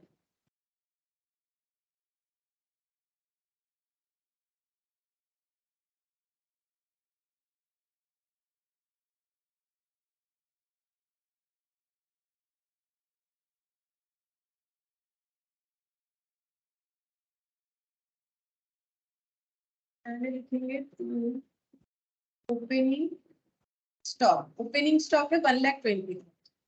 अच्छा परचेज में काफी सारा एडजस्टमेंट होगा तो हम लोग परचेज को इनर कॉलम में लिख देते हैं। परचेज है हम लोग का वैसे 2,40,000 का, यहाँ से लेस करेंगे फ्री सैंपल डिस्ट्रीब्यूशन, लेस कर देंगे ड्रॉइंग्स, उसके बाद वेजेस है जिसमें से 5,000 लेस कर देंगे इंस्टॉलेशन, 2 वेजेस 75,000 लेस कर देंगे मशीन इंस्टॉलेशन। तो अभी हम सिर्फ इंस्टॉलेशन लिख दे रहे हैं, तुम लोग एग्जाम में करोगे तो एक ही क्वेश्चन आएगा तो पूरा पूरी अच्छे से लिखो, ठीक है। Machine installation amount wrongly added, ठीक है, ये पूरा एक्सप्लेनेशन दे दो तो वो अच्छा लगेगा। यहाँ परचेज लिख लिया मैंने, सेल्स 3,10,000, बस इस क्वेश्चन में पीएसएल 3,10,000। इसके बाद goods taken by proprietor sale value 25,000, तो ये ड्राइंग्स जो है ये 25,000 लिख दोगे तो गलत हो जाएगा, बहुत से लोग ये करेंगे कि 25,000 डायरेक्टली लिख देंगे और हो जाएगा क्वेश्चन हमारा गलत। तो यहाँ पर हम लोग 20% प्रॉफिट को लेस करेंगे, फिर जो आंसर आएगा वो लिखना पड़ेगा, क्योंकि ड्राइंग्स है तो ड्राइंग्स हमेशा कॉस्ट पे रिकॉर्ड होता है, प्रॉफिट लगा के थोड़ी ना अपनी ही दुकान से कुछ लेके जाएंगे। तो 5,000 लेस हो जाएगा, मतलब 20,000 के बाद यहाँ पर 18,000 closing stock lying with concern free sample 2,500। तो ये हो गया 20,000 22,500 minus 240 212 40,000 minus 2,500 minus 20,000 2,17,500 by consignment stock lying with consignment। Ma'am ये तो कंसाइनी के पास है ना स्टॉक, तो फिर इसमें क्यों आएगा ट्रेडिंग में? क्यों नहीं आएगा? जब कोई स्टॉक डिस्ट्रॉयड हो जाता है अपने ही गोडाउन में तो फिर हम लोग उसे क्यों दिखाते हैं? इसीलिए आएगा ना, अभी बताया देखो, इसीलिए आएगा क्योंकि उसका कॉस्ट भी तो इधर इनकट है। जो मैंने स्टॉक खरीदा था उसका इतना खर्चा हुआ, अगर मैंने स्टॉक का इतना खर्चा इनकट दिखा रहे हैं यहाँ पर, तो वो स्टॉक का क्या कंडीशन हुआ है? अगर तुम्हारे पास 15 पेंसिल था बेचने के लिए और उसमें से तुमने 5 ही पेंसिल बेचा, ठीक है, तो क्या बोलोगे मेरे पास क्लोजिंग स्टॉक नहीं है? तो क्लोजिंग स्टॉक तो हुआ ना 10 पेंसिल का, ठीक है। सेम उसी तरह से यहाँ पर अगर हम लोग जब अपना स्टॉक दिखा रहे हैं तो यहाँ से ही तो कंसाइनर को भी भेजा गया है स्टॉक, तो वो अगर नहीं दिखाएंगे तो मेरा तो यहाँ पर जो है क्लोजिंग स्टॉक मतलब जो जीपी वगैरह आएगा, वैसे यहाँ जीपी बोला हुआ है, हम समझाते हैं, एक बार बता दिया मैंने ये वाला। ये देखो जीपी जो आएगा ये वाला यहाँ पर 3,10,000 है, इस पे जीपी मुझे बता रखा है 20%, ठीक है, तो ये हो जाएगा 62,000। अब जैसे कि मैंने ये फाइनल अकाउंट्स में भी बता रखा है, तो जो closing stock destroyed with fire हो जाता है फाइनल अकाउंट्स में, तो फिर हम लोग क्यों दिखाते हैं? जब स्टॉक ही नहीं है तो उसको क्यों दिखाएंगे? क्यों दिखाते हैं बोलो? जो जब स्टॉक, मान लो ये वाला छोड़ो, जब मान लो गोडाउन में कभी कभी स्टॉक आग लग के जल जाता है या फिर इन ट्रांजिट में भी स्टॉक जल जाता था कंसाइनमेंट अकाउंट में, तो वो वाला क्यों दिखाते थे हम लोग कंसाइनमेंट अकाउंट में? स्टॉक लाइन विद कंसाइनी क्यों दिखाते थे? जैसे मान लो कंसाइनर कंसाइनी अकाउंट जब बनाता था कंसाइनमेंट अकाउंट, तो वहां पर जितना गुड्स भेजा गया वो दिखाते थे, जितना बिक गया वो दिखाते थे, जितना स्टॉक रह गया वो दिखाते थे।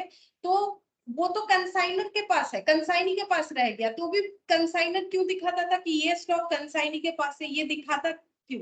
ये बोलो मैंने। क्योंकि कॉस्ट इनकट रहता है इसलिए। कॉस्ट इनकट रहता है, सबसे पहला बात है कि वो नहीं दिखाएगा तो वो प्रॉफिट कैसे निकालेगा?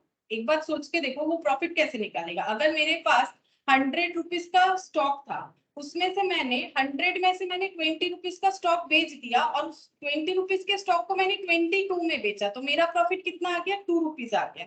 तो इसका मतलब मेरा क्लोजिंग स्टॉक कितना आएगा? अब हम बोल रहे हैं ये 100 में से, सपोज ये 100 में से मैंने 20 सेल किया, मेरे पास 80 का स्टॉक बचा हुआ है, लेकिन 80 में से हम 60 रुपीज का स्टॉक कंसाइनमेंट में दे रखे, ठीक है, तो इसका मतलब पहले ही 100 में से 60 लेस हो जाएगा, बचा कितना?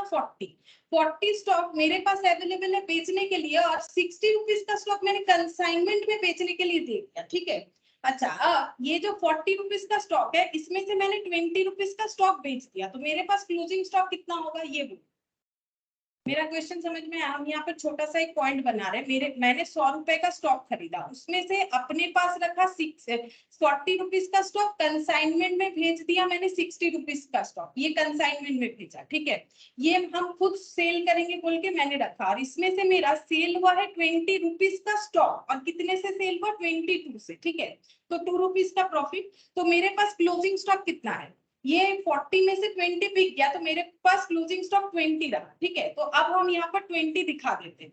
क्या ये मेरा अकाउंट टैली करेगा? क्या ये मेरा अकाउंट टैली करेगा?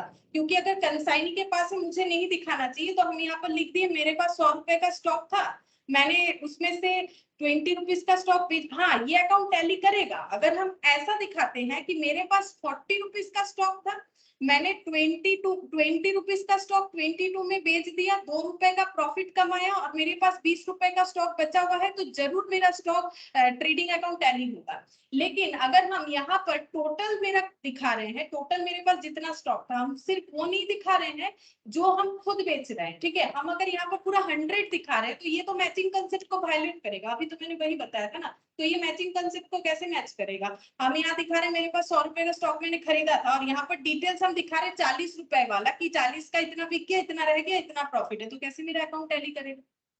तो मुझे दिखाना पड़ेगा। अगर हम यहाँ पर सारा स्टॉक दिखाते हैं, जो स्टॉक मैंने परचेज किया उसमें से मैंने कंसाइनर को भी सेंड किया है, मेरे पास भी रखा हुआ है, तो मुझे पूरा दिखाना पड़ेगा। अगर हम इसे एक्सक्लूड कर देते हैं, मतलब बाइफरकेट कर देते हैं कि हम 60 का अलग कैलकुलेशन करेंगे, 40 का अलग, तो बात अलग है। लेकिन क्वेश्चन में तो हमें कहीं बोला नहीं है कि कंसाइनमेंट में कितना भेजा गया, ये तो हमें टोटल बताया है। उसमें से कंसाइनमेंट को कुछ भेजा गया होगा, वो भी हमें नहीं पता कितना भेजा गया है, लेकिन पड़ा हुआ है, ठीक है। तो ये अकाउंट को टैली करने के लिए मुझे ये दिखाना पड़ेगा। मान लेते हैं कि कंसाइनर कुछ ही नहीं बेच पाया, उसके पास 60 का 60 स्टॉक पड़ा हुआ है, अब यहाँ पर 60 लगा दो तो मेरा अकाउंट जरूर टैली करेगा। समझ में आया? समझ में आ गया।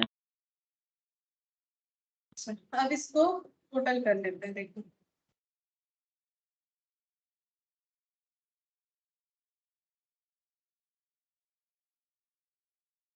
अच्छा, यहाँ पर लेकिन क्लोजिंग स्टॉक कैलकुलेट करके आ जाएगा, देखना पड़ेगा।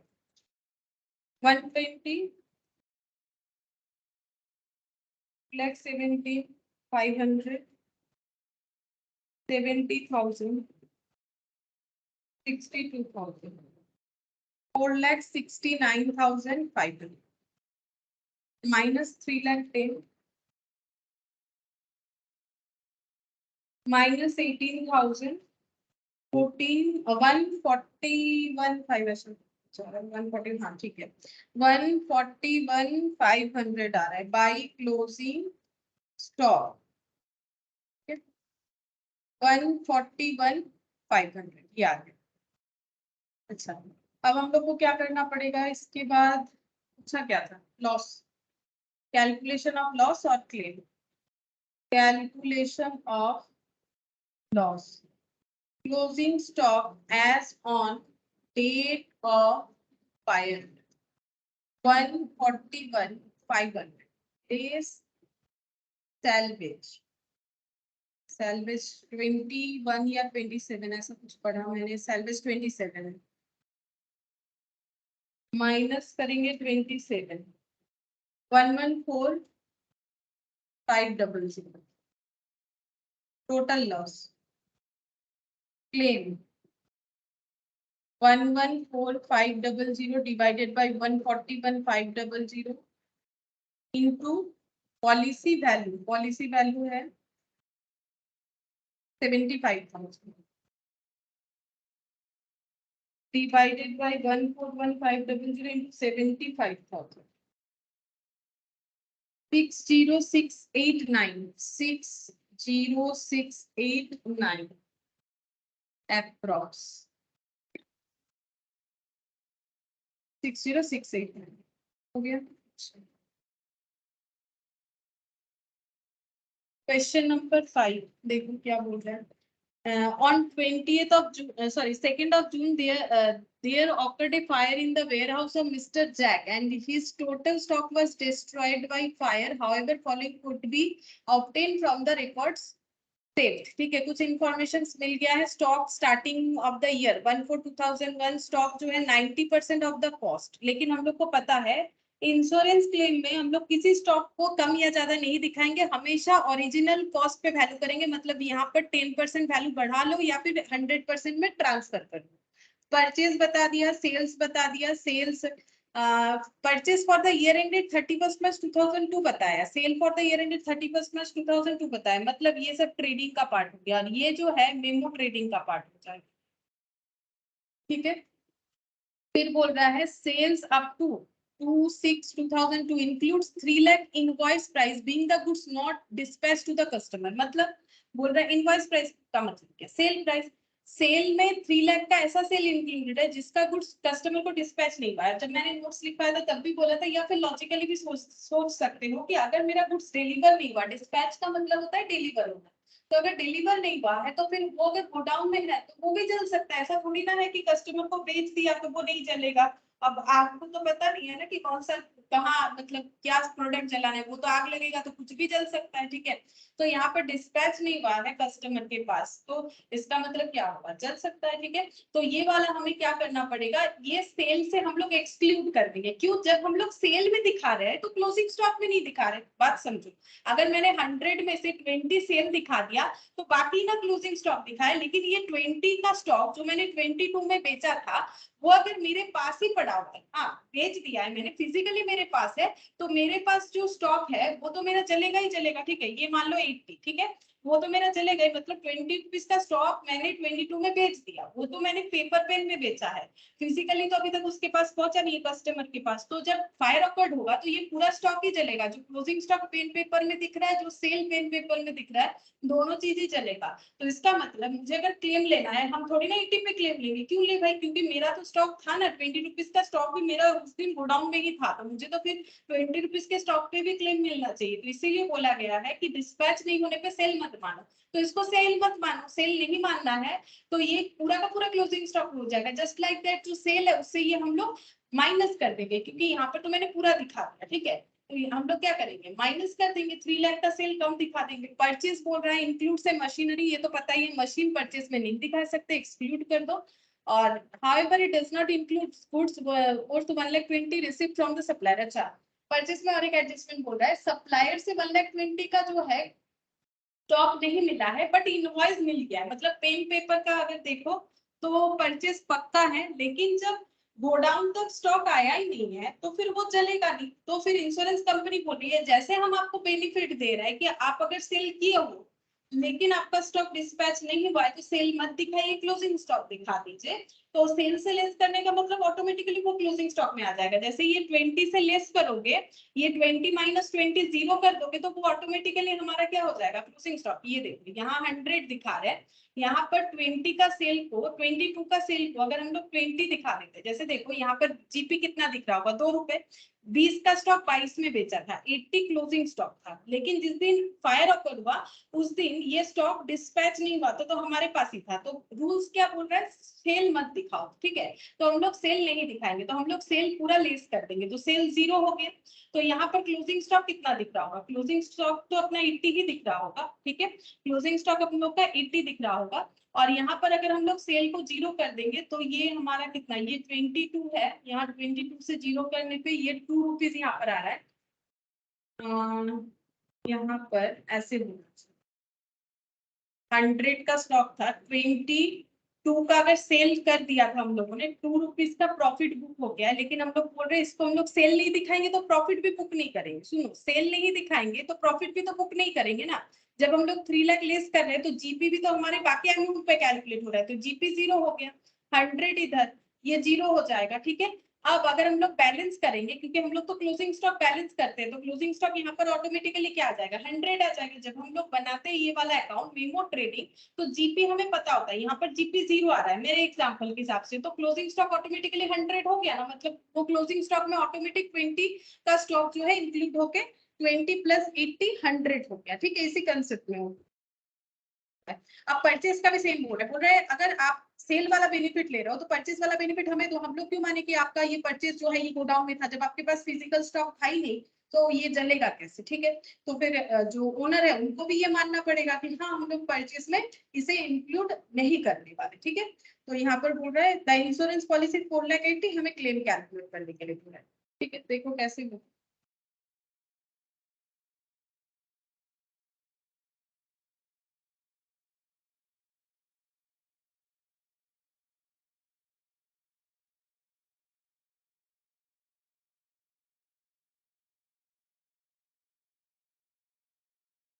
Question number 5,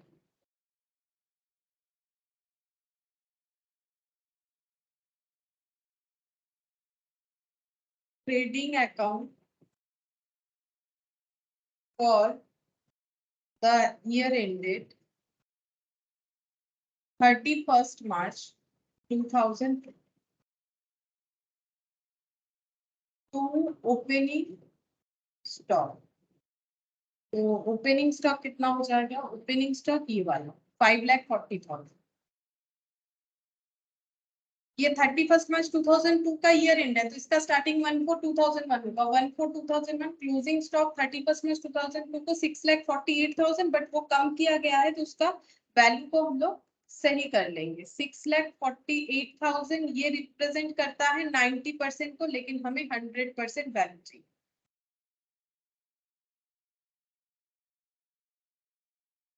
$7,20,000 by sales. Sales है हम लोग का 36 lakh. To purchase 25 lakh. To gross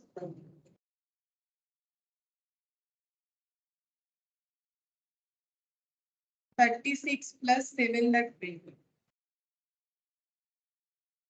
43 lakh 20,000। 5 lakh 40, 25 lakh 8, 12 lakh।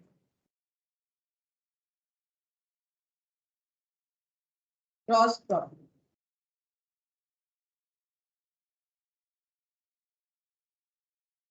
36 lakh into 100, तो ये 1/3 हो रहा है। ये देखो 12 से कैंसिल आउट हो गए, 12 3 सा 36, मतलब 33.33% हो रहा है। ठीक है, इसको हम लोग 1/3 भी बोल सकते हैं। ठीक है, इसको रेशियो कर लो 1/3, 12 और 36, ये अगर 100 हटा दो तो रेशियो के हिसाब से 1/3। ठीक है, ये जीपी निकल के आ गया। अब मेमो ट्रेडिंग बनाई। मेमो ट्रेडिंग फ्रॉम 1/4/2002 से लेके 2 जून 2002, ये वाला डेट। तो ओपनिंग स्टॉक, तो इस साल का क्लोजिंग 7,20,000। ठीक है, जो रेक्टिफाइड वैल्यू है वही हमें लिखना पड़ेगा, क्योंकि 100% ही लेना पड़ेगा। परचेज से लेस कर देंगे मशीन। परचेज है हम लोग का 9 लाख, तो यहाँ पर लिख लेते हैं बाई सेल्स। सेल्स है 19 लाख 20, तो इसमें से जो भी लेस वगैरह करना है करना पड़ेगा। स्टॉक बता दिया है, ओपनिंग स्टॉक क्लोजिंग यूज हो गया, परचेज सेल्स, अच्छा सारे डेटा यूज हो गए। अच्छा सेल्स बोल रहा है ये 3 लाख जो है ये हम लोग का डिस्पैच नहीं हुआ है, गुड्स नॉट डिस्पैच्ड बट से बट सोल्ड आउट। ठीक है, सोल्ड आउट हो गया 3 लाख, तो इससे मुझे क्लोजिंग स्टॉक में दिखाने का मौका मिलेगा। ठीक है, तो ये हम लोग लेस कर देते हैं 16,20,000। ये मेरा रिड्यूस हुआ, तो यहाँ जीपी बुक नहीं होगा, तो फिर वो जाएगा कहाँ? सेल कम हो गया तो वो ऑटोमेटिकली क्लोजिंग स्टॉक में आ जाएगा। ठीक है, और मशीन्स यहाँ पर खरीदा गया था 60,000, जो गलती से यहाँ पर इंक्लूडेड है, मशीन रॉन्गली एड। और यहाँ पर एक चीज ऐड होगा, यहाँ पर बोला है परचेज अप टू इंक्लूड से मशीनरी, यहाँ एक बताया था कौन सा लग गया 1,20,000 रिसीव्ड फ्रॉम सप्लायर। ओ अच्छा, सप्लायर से ये मिला हुआ है, सप्लायर से मिल गया है, इनवॉइस रेज नहीं हुआ है। अच्छा ये पॉइंट था, इनवॉइस रेज हो गया है, मतलब इनवॉइस इनवॉइस रेज नहीं हुआ है, नॉट रिसीव्ड, मतलब पेपर पेन में सेल नहीं हुआ है, लेकिन स्टॉक आके पहुंच गया था गोदाम में, तो चलेगा। चलेगा तो फिर इसका मतलब परचेज में अगर देखो, अगर मैंने एंट्री नहीं पास किया तो परचेज डेबिट नहीं हुआ होगा, तो इसका मतलब परचेज को आप डेबिट कर लेना चाहिए, क्योंकि इंश्योरेंस कंपनी बोलेगी कि हाँ हम लोग क्लेम दे देंगे। आपके गोडाउन में जितना भी स्टॉक था, आप अगर प्रूफ दिखा सकते हो तो कंपनी क्लेम देगी। तो 1,20,000 अगर हमारे गोडाउन में आ चुका था, तो ये भी चल सकता है, तो इसको भी ले लो।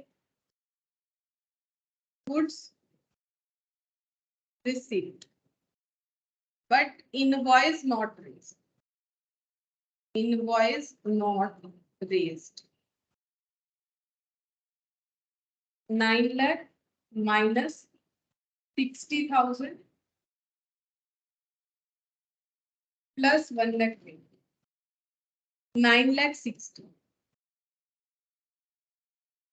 5 क्लोजिंग स्टॉक। अच्छा जीपी का तो जगह नहीं चाहिए यहाँ, तो अकाउंट आगे करना है जीपी 2 जीपी 33 एंड 1/3% है। 16,20,000 पे डायरेक्टली 1/3 कर दो, इजीली आंसर मिल जाएगा। 16,20,000 पे 1/3 कर दो। और 33.33 करना चाहते हो तो कैलकुलेटर जब तक 33.33 लेगा तब तक तुम लोग को करते जाना है, तो 5,40,000 मिल जाएगा। अदरवाइज जैसे मैंने किया वैसे कर दो तो पॉइंट में आंसर नहीं आएगा।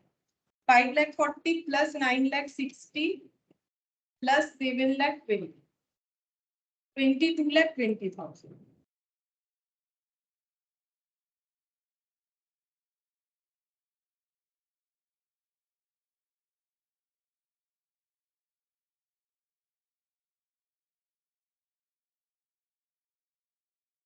और minus 16,20,000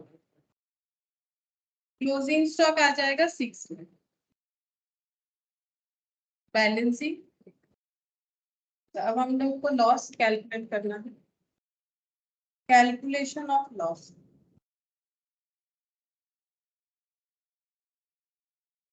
closing stock as on fire 6 lakh. अभी अभी कैलकुलेट किया 6 लाख आया। कुछ सैल्वेज है तो लेस कर देंगे। इस क्वेश्चन में ना कुछ सैल्वेज नहीं था, तो टोटल लॉस इतना ही आ गया। जितना स्टॉक गोडाउन में था वो पूरा ही चल जाएगा। अगर कुछ नहीं बचा पाया है तो फिर पूरा ही चलेगा। ये पूरे क्वेश्चन में कहीं पर भी सैल्वेज नहीं था, ठीक है।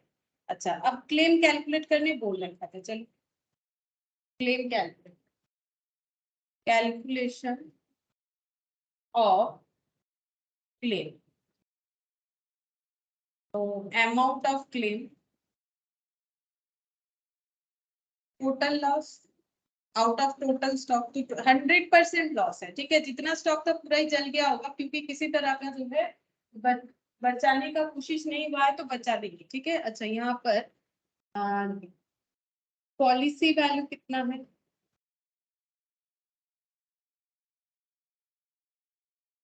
Four lakh eight. तो आंसर आ जाएगा 4,80,000। अच्छा अब यहाँ पर एक क्वेश्चन है, लॉस हुआ है हम लोग का 6 लाख, बट इंश्योरेंस क्लेम का जो एवरेज क्लॉज अप्लाई कर रहे हैं उससे हम लोग को मिलेगा क्लेम 4,80,000। तो इंश्योरेंस कंपनी कितना क्लेम देगी? जब एवरेज क्लॉज अप्लाई होता है तो इंश्योरेंस कंपनी उतना ही क्लेम देगी जितना। अब इसका रीजन क्या है? देखो क्लेम इतना ही मिलेगा, 6 लाख नहीं मिलेगा, भले ही 6 लाख का लॉस हो। क्योंकि पॉलिसी जब 4,80,000 का ले रखा है उससे ज्यादा लॉस हुआ है तो कैसे होगा? जैसे मान लो जो एक्सीडेंट पॉलिसी होता है या फिर कुछ और में हेल्थ मतलब हेल्थ के लिए जो पॉलिसीज वगैरह होता है, मान लो हमारा मान लो मेरा हेल्थ इशू हुआ, ठीक है, और उसके लिए खर्चा हो गया सपोज 5 लाख, ठीक है। मैंने पॉलिसी ले रखा था 1 लाख का, तो मुझे 1 ही लाख मिलेगा ना, मेरा 5 लाख खर्चा हुआ, मेरा प्रॉब्लम है, ठीक है। तो उसी तरह से यहाँ पर भी इंश्योरेंस का क्लेम मतलब पॉलिसी लिया गया है 4,80,000 का, कवरेज मैक्सिमम 4,80,000 का है, जबकि लॉस 6 लाख हो चुका है। तो कुछ कर नहीं सकते, 4,80,000 ही मिलेगा, इससे ज्यादा नहीं मिलेगा। तो यहाँ पर लिखेंगे insurance claim admissible shall be maximum 4,80,000। बाकी किसी क्वेश्चन में ऐसा नहीं हो रहा था। बाकी कोई भी क्वेश्चन अगर देखोगे तो ये देखो, जैसे कि यहाँ पर दिखा देते हैं, ये वाला क्वेश्चन देख लो, कोई भी क्वेश्चन देख लो। जैसे यहाँ पर लॉस हुआ कितना? लॉस हुआ है 1,14,500, क्लेम मिल रहा है। एक्चुअली यहाँ पर क्या हो रहा था, इसमें इतना लॉस हुआ है, ठीक है, तो फिर इसका प्रोपोर्शनेट करके हमें मिल जा रहा था। तो पॉलिसी किया गया था 75,000 का, हम लोगों का कवरेज मिलेगा 60,689 का, ठीक है। तो यहाँ पर एक्चुअली 100% लॉस हो रहा है, तो 100% का 4,80,000 मतलब पूरा 4,80,000 का ही क्लेम हमें मिल जाएगा। प्रोपोर्शनेट करके भी 4,80,000 आ रहा है, लेकिन इससे ज्यादा नहीं मिलेगा, ठीक है। वो तो नॉर्मल सा बात है, इससे ज्यादा तो कभी नहीं मिलेगा।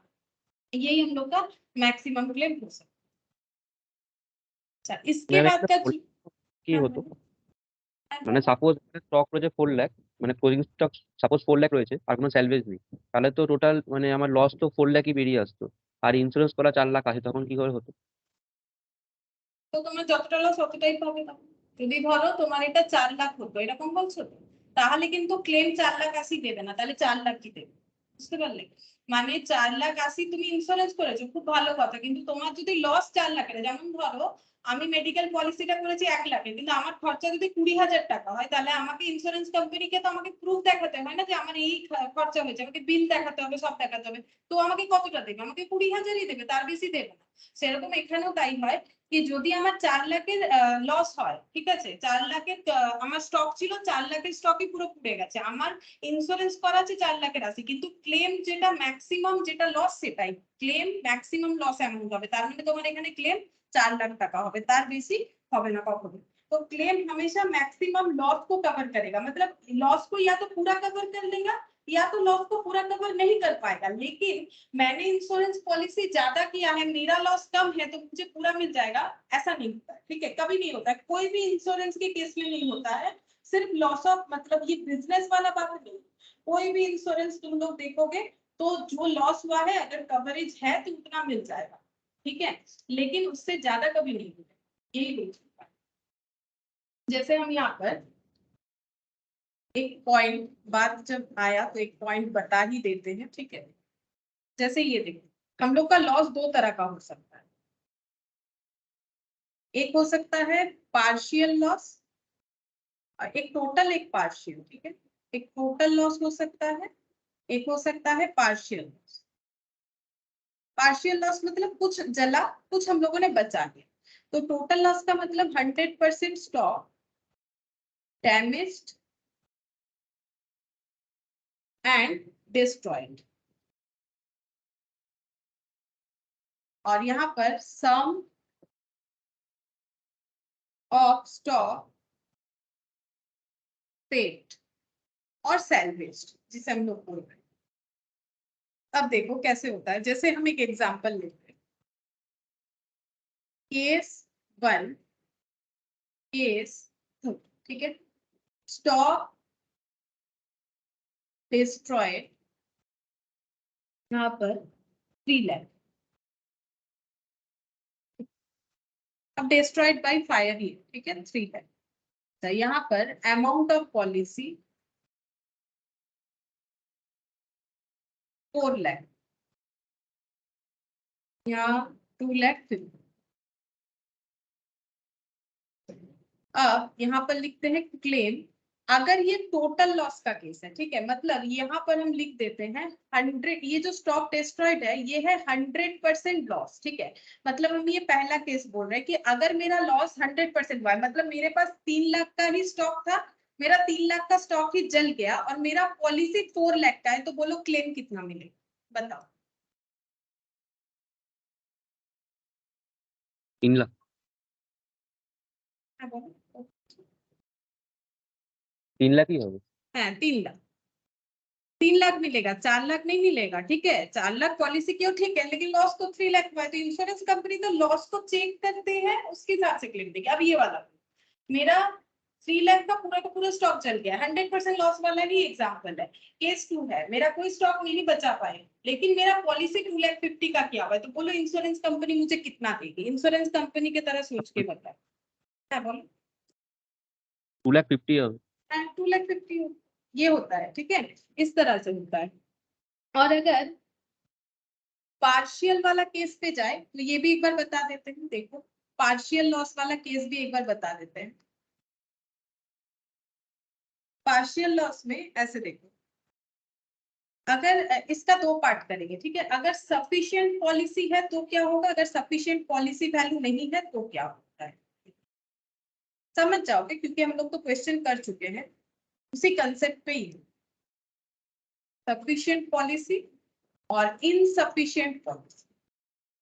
इनसफिशिएंट पॉलिसी जब होता है ना तभी प्रोपोर्शनेट होता है, मतलब अगर मेरा पॉलिसी वैल्यू इनसफिशिएंट हो जाता है मेरे लॉस के कंपैरिजन में, तभी एवरेज क्लॉज अप्लाई हो सकता है। तो इसका भी 2 पोर्शन हो सकता है, जैसा कॉन्ट्रैक्ट बनता है, लेकिन हम लोग के यहाँ पर ना सारे क्वेश्चन एवरेज क्लॉज वाले ही होते हैं, मतलब हमारा जो सिलेबस है, ठीक है। बाकी प्रैक्टिकली ऐसा होता है कि इनसफिशिएंट पॉलिसी के केस में विदाउट एवरेज क्लॉज वाला भी होता है, ठीक है, मतलब हमारा एग्रीमेंट विदाउट एवरेज क्लॉज मतलब प्रोपोर्शनेट नहीं होने वाला, और एक होता है विथ एवरेज क्लॉज। अच्छा अब देखो एग्जांपल्स में सबसे पहले यहाँ पर लिखते हैं stock on date of fire, जिस दिन आग लगा उस दिन स्टॉक था सपोज 5 लाख, ठीक है। अच्छा सैल्वेज भी हुआ है कुछ 50,000, तो लॉस कितना हो 4,50,000। अब यहाँ पर ही लिखते हैं पॉलिसी वैल्यू है 8 लाख, ये 4,50,000 पॉलिसी वैल्यू है 8 लाख, यहाँ 8 लाख लिखा है, तो मेरा सफिशिएंट पॉलिसी वैल्यू है। मुझे बोलो क्लेम कितना मुझे मिलेगा, मेरा लॉस हुआ है 4,50,000, पॉलिसी वैल्यू 8 लाख, मतलब मेरा सफिशिएंट पॉलिसी है। लॉस तो मेरा 4.5 लाख ही हुआ है, लेकिन मेरे पास 8 लाख का पॉलिसी है। तो मुझे ये बताओ इंश्योरेंस कंपनी मुझे कितना क्लेम देगी, ये वाले केस में क्लेम कितना देगी?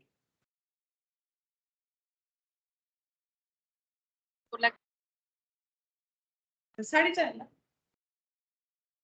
है ना, 4.5 लाख देगी ना, कि मेरे पास 4.5 लाख है ना, तो 4.5 लाख देगी। तो यहाँ पर लिखते हैं क्लेम कितना देगी इंश्योरेंस कंपनी, इस केस में मुझे क्लेम दे देगी 4,50,000, क्योंकि मेरा तो 8 लाख का पॉलिसी किया हुआ है, मेरा लॉस हुआ है 4.5 लाख, यहाँ पर 4.5 लाख मुझे मिल जाएगा। ये हो गया सफिशिएंट पॉलिसी। अब अगर मेरा इनसफिशिएंट पॉलिसी है, मतलब स्टॉक डिस्ट्रॉयड बाय फायर, ये वाला पॉइंट, ये है मेरा 3 लाख, ठीक है। मेरा स्टॉक जो है वो 3 लाख का था जिस दिन आग लगा था, ठीक है। मैंने बचा लिया है 1,20,000 का स्टॉक एग्जाम्पल, ठीक है। तो मेरे पास लॉस वाला स्टॉक कितना हुआ 1,80,000 का, ठीक है। अच्छा अब मेरा पॉलिसी वैल्यू, इस केस में मेरा पॉलिसी वैल्यू है यहाँ पर 1 लाख, ठीक है। पॉलिसी वैल्यू है 1 लाख, और मैंने बोला है कि विदाउट एवरेज क्लॉज, मतलब प्रोपोर्शनेट मत करो, तो मुझे बताओ कि कितना क्लेम मिलेगा। मतलब प्रोपोर्शनेट मत करो, जस्ट देख के बताओ अपने लॉजिक से कि 1,80,000 का लॉस है, 1 लाख का पॉलिसी है, तो मुझे क्लेम कितना मिलेगा। प्रोपोर्शनेट मत करो, नॉर्मल बताओ, मतलब ऐसा मत करो पॉलिसी वैल्यू इनटू स्टॉक की, वो एवरेज क्लॉज पे होता है। प्रोपोर्शनेट किए बिना बताओ कितना क्लेम मिलेगा। 1 लाख। 1 लाख, ठीक है। प्रोपोर्शनेट किए बिना हम लोग बोल सकते हैं क्लेम मिलेगा 1 लाख, ठीक है। इसे बोला जाता है विदाउट एवरेज क्लॉज। ये मैंने पहले नहीं बताया था क्योंकि हमारे क्वेश्चन में आता नहीं है, ठीक है। उन लोग देख सकते हो। और ये विद एवरेज क्लॉज क्या होता है जो हम लोगों ने सीखा है। तो विद एवरेज क्लॉज में सेम एग्जांपल लेते हैं, 3 लाख का स्टॉक था, 1,20,000 का मेरा स्टॉक जो है जल गया, बचा कितना 1,80,000 का, ठीक है। सेम एग्जांपल ले या फिर थोड़ा चेंज कर दे, चलो थोड़ा चेंज कर देते हैं। सपोज 2 लाख का मेरा पॉलिसी, ठीक है, 2 लाख का मेरा पॉलिसी है, तो मुझे बोलो कि क्लेम कितना मिलेगा। इस केस में क्लेम कितना मिलेगा? 1,80,000। तब गलत हो जाएगा। अगर प्रोपोर्शनेट किए बिना बोल रहे हो तो गलत हो जाएगा, क्योंकि एवरेज क्लॉज प्रोपोर्शनेटली बोला जाता है। अगर 1,80,000 बोल रहे हो तो ये गलत हो सकता है, क्योंकि प्रोपोर्शनेट करके कितना आ रहा है वो देखना पड़ेगा। प्रोपोर्शनेट का फॉर्मूला मुझे क्या बोल रहा है, total loss 1,80,000 out of total stock. जो सीखा है, मैंने बोला ना जो सीखा है वो अप्लाई करना पड़ेगा। Out of 3 lakh into policy value 2 lakh. अब देखो कितना आ रहा है, वही मेरा एवरेज क्लॉज अप्लाई करके आंसर जो आएगा वही मुझे देना पड़ेगा। अगर मुझे एवरेज क्लॉज में कंसीडर करना है, मतलब मेरा लिया गया पॉलिसी अगर एवरेज क्लॉज के बेसिस पे लिया गया है, तो इसमें आंसर आ रहा है 1,20,000, ठीक है। इसमें भी अगर तुम लोग 1,80,000 एग्जाम्पल दोगे, सॉरी आंसर दोगे, तो गलत हो जाएगा ना, क्योंकि हम लोग कौन सा फॉलो किया, ये फॉलो करके पूरा चैप्टर खत्म किया, जिसे बोला जाता है applying the average clause. Average clause apply करने का मतलब है कि आपका 1,80,000 का लॉस हुआ है, आपका पॉलिसी वैल्यू 2 लाख का है, तो आपको पूरा 1,80,000 नहीं मिलेगा, आपको पॉलिसी वैल्यू का प्रोपोर्शनेट अमाउंट मिलेगा, ठीक है। प्रोपोर्शनेट अमाउंट मतलब ये हो जाता है, ये देखो इसका मतलब ये यूनिटरी मेथड बेसिस का फॉर्मूला है। फॉर्मूला नहीं, एक्चुअली ये कंसेप्ट है कि कौन सा इंश्योरेंस कंपनी किस तरह का फैसिलिटी रखती है, ठीक है। तो अगर इसका मतलब हो गया कि 3 लाख का लॉस में पॉलिसी वैल्यू किया गया है कितने का 2 lakh. Actually policy value estimated basis पे किया जाता है, कि कोई भी ऑर्गेनाइजेशन ऐसा सोचता है कि हम 2 लाख का पॉलिसी करेंगे, मेरा काफी है, चलेगा, ठीक है। तो 3 लाख का लॉस हुआ है 2 लाख के अगेंस्ट में, सोचो इंश्योरेंस कंपनी क्यों देगी ज्यादा क्लेम, इसीलिए इंश्योरेंस कंपनी एवरेज क्लॉज लगाती है, ठीक है। तो वो बोलेगी आपने तो अपने आप को 2 लाख का इंश्योर्ड किया था अपने एस्टिमेशन के हिसाब से, बट आपका लॉस हो चुका है 1 लाख। तो 1 रुपए का लॉस होने से आप कितने मतलब कितने प्रतिशत इंश्योर्ड हो, मतलब कितने परसेंटेज, ठीक है, ये होता है। तो अगर 1,80,000 हम लोग देखते हैं ना, ये देखो, जो तुम लोग बोल रहे हो ना 1,80,000, वो हम बता रहे हैं कि अगर सॉरी 1,80,000 का मेरा टोटल लॉस है, ये वाला, ये 1,80,000 का बात कर रहे हैं। क्लेम जो कैलकुलेट किए ये लॉस के बेसिस पे किया था ना, तो 3 लाख का लॉस का इंश्योरेंस 2 लाख, तो 1,80,000 का कितना होना चाहिए? तो इंश्योरेंस कंपनी बोल रही है कि ऐसे ही 1,80,000 नहीं दे देंगे, आपका प्रोपोर्शनेट बेसिस पे देंगे। मतलब वही फॉर्मूला होगा, देख सकते हो सेम फॉर्मूला है, ठीक है, एक ही बात है, 1,80,000। ये इंश्योरेंस कंपनी का बेनिफिट होता है अगर वो एवरेज क्लॉज लगाती है। अगर नहीं लगाती है तो उसका लॉस हो सकता है, क्योंकि देखो ये 60,000 उनको कम क्लेम देने से भी चलेगा, ये प्रोपोर्शनेट है। मतलब आपने अपना एस्टिमेशन गलत कर डाला है, आपका 3 लाख का लॉस हुआ, आप 2 लाख का पॉलिसी कर रखे हो, तो आप बुक तो 1,20,000 का ही आपको जो है क्लेम मिलेगा, 60 अपने पॉकेट से दो, भले ही आपका लॉस 1,80,000 का। लेकिन अगर नहीं लगाती ना एवरेज क्लॉज, तो उसे देना पड़ता है इंश्योरेंस कंपनी को, तब देना पड़ता है पूरा का पूरा, ठीक है। यहाँ आंसर चेंज इसीलिए है, पॉलिसी वैल्यू मैंने यहाँ 2 लाख ले रखा था ताकि हम कंसेप्ट समझा पाए। यहाँ देखोगे तो एवरेज क्लॉज नहीं लगने पे जितना लॉस होगा उतना क्लेम मिल जाएगा। हाँ, लेकिन मेरा इंश्योरेंस भी तो उतना होना चाहिए, मुझे उतना इंश्योरेंस किया हुआ है तभी मुझे मिलेगा। जैसे यहाँ 1 लाख का इंश्योरेंस किया हुआ है तो 1,80,000 तो देगा नहीं insurance company, max to max 1 lakh दे देगा, लेकिन यहाँ प्रोपोर्शनेट नहीं करेगा क्योंकि विदाउट एवरेज। तो ये इनसफिशिएंट पॉलिसी 1, ये देखो इनसफिशिएंट क्योंकि पॉलिसी 1 लाख, लॉस 1,80,000। यहाँ पॉलिसी जो है ये इनसफिशिएंट नहीं हुआ, ऑब्वियसली ये 2 लाख के अगेंस्ट में मैंने 1,80,000 इसीलिए लिया, नहीं तो जो है ये समझा नहीं पाते, ठीक है। और हम लोग क्वेश्चन इसी के बेसिस पे। तो इसके साथ हम लोग का जो है कंप्लीट हो गया लॉस ऑफ स्टॉक का जो भी था। नेक्स्ट क्लास में हम लोग लॉस ऑफ प्रॉफिट स्टार्ट करेंगे, ठीक है। तो आज इतना ही करते हैं।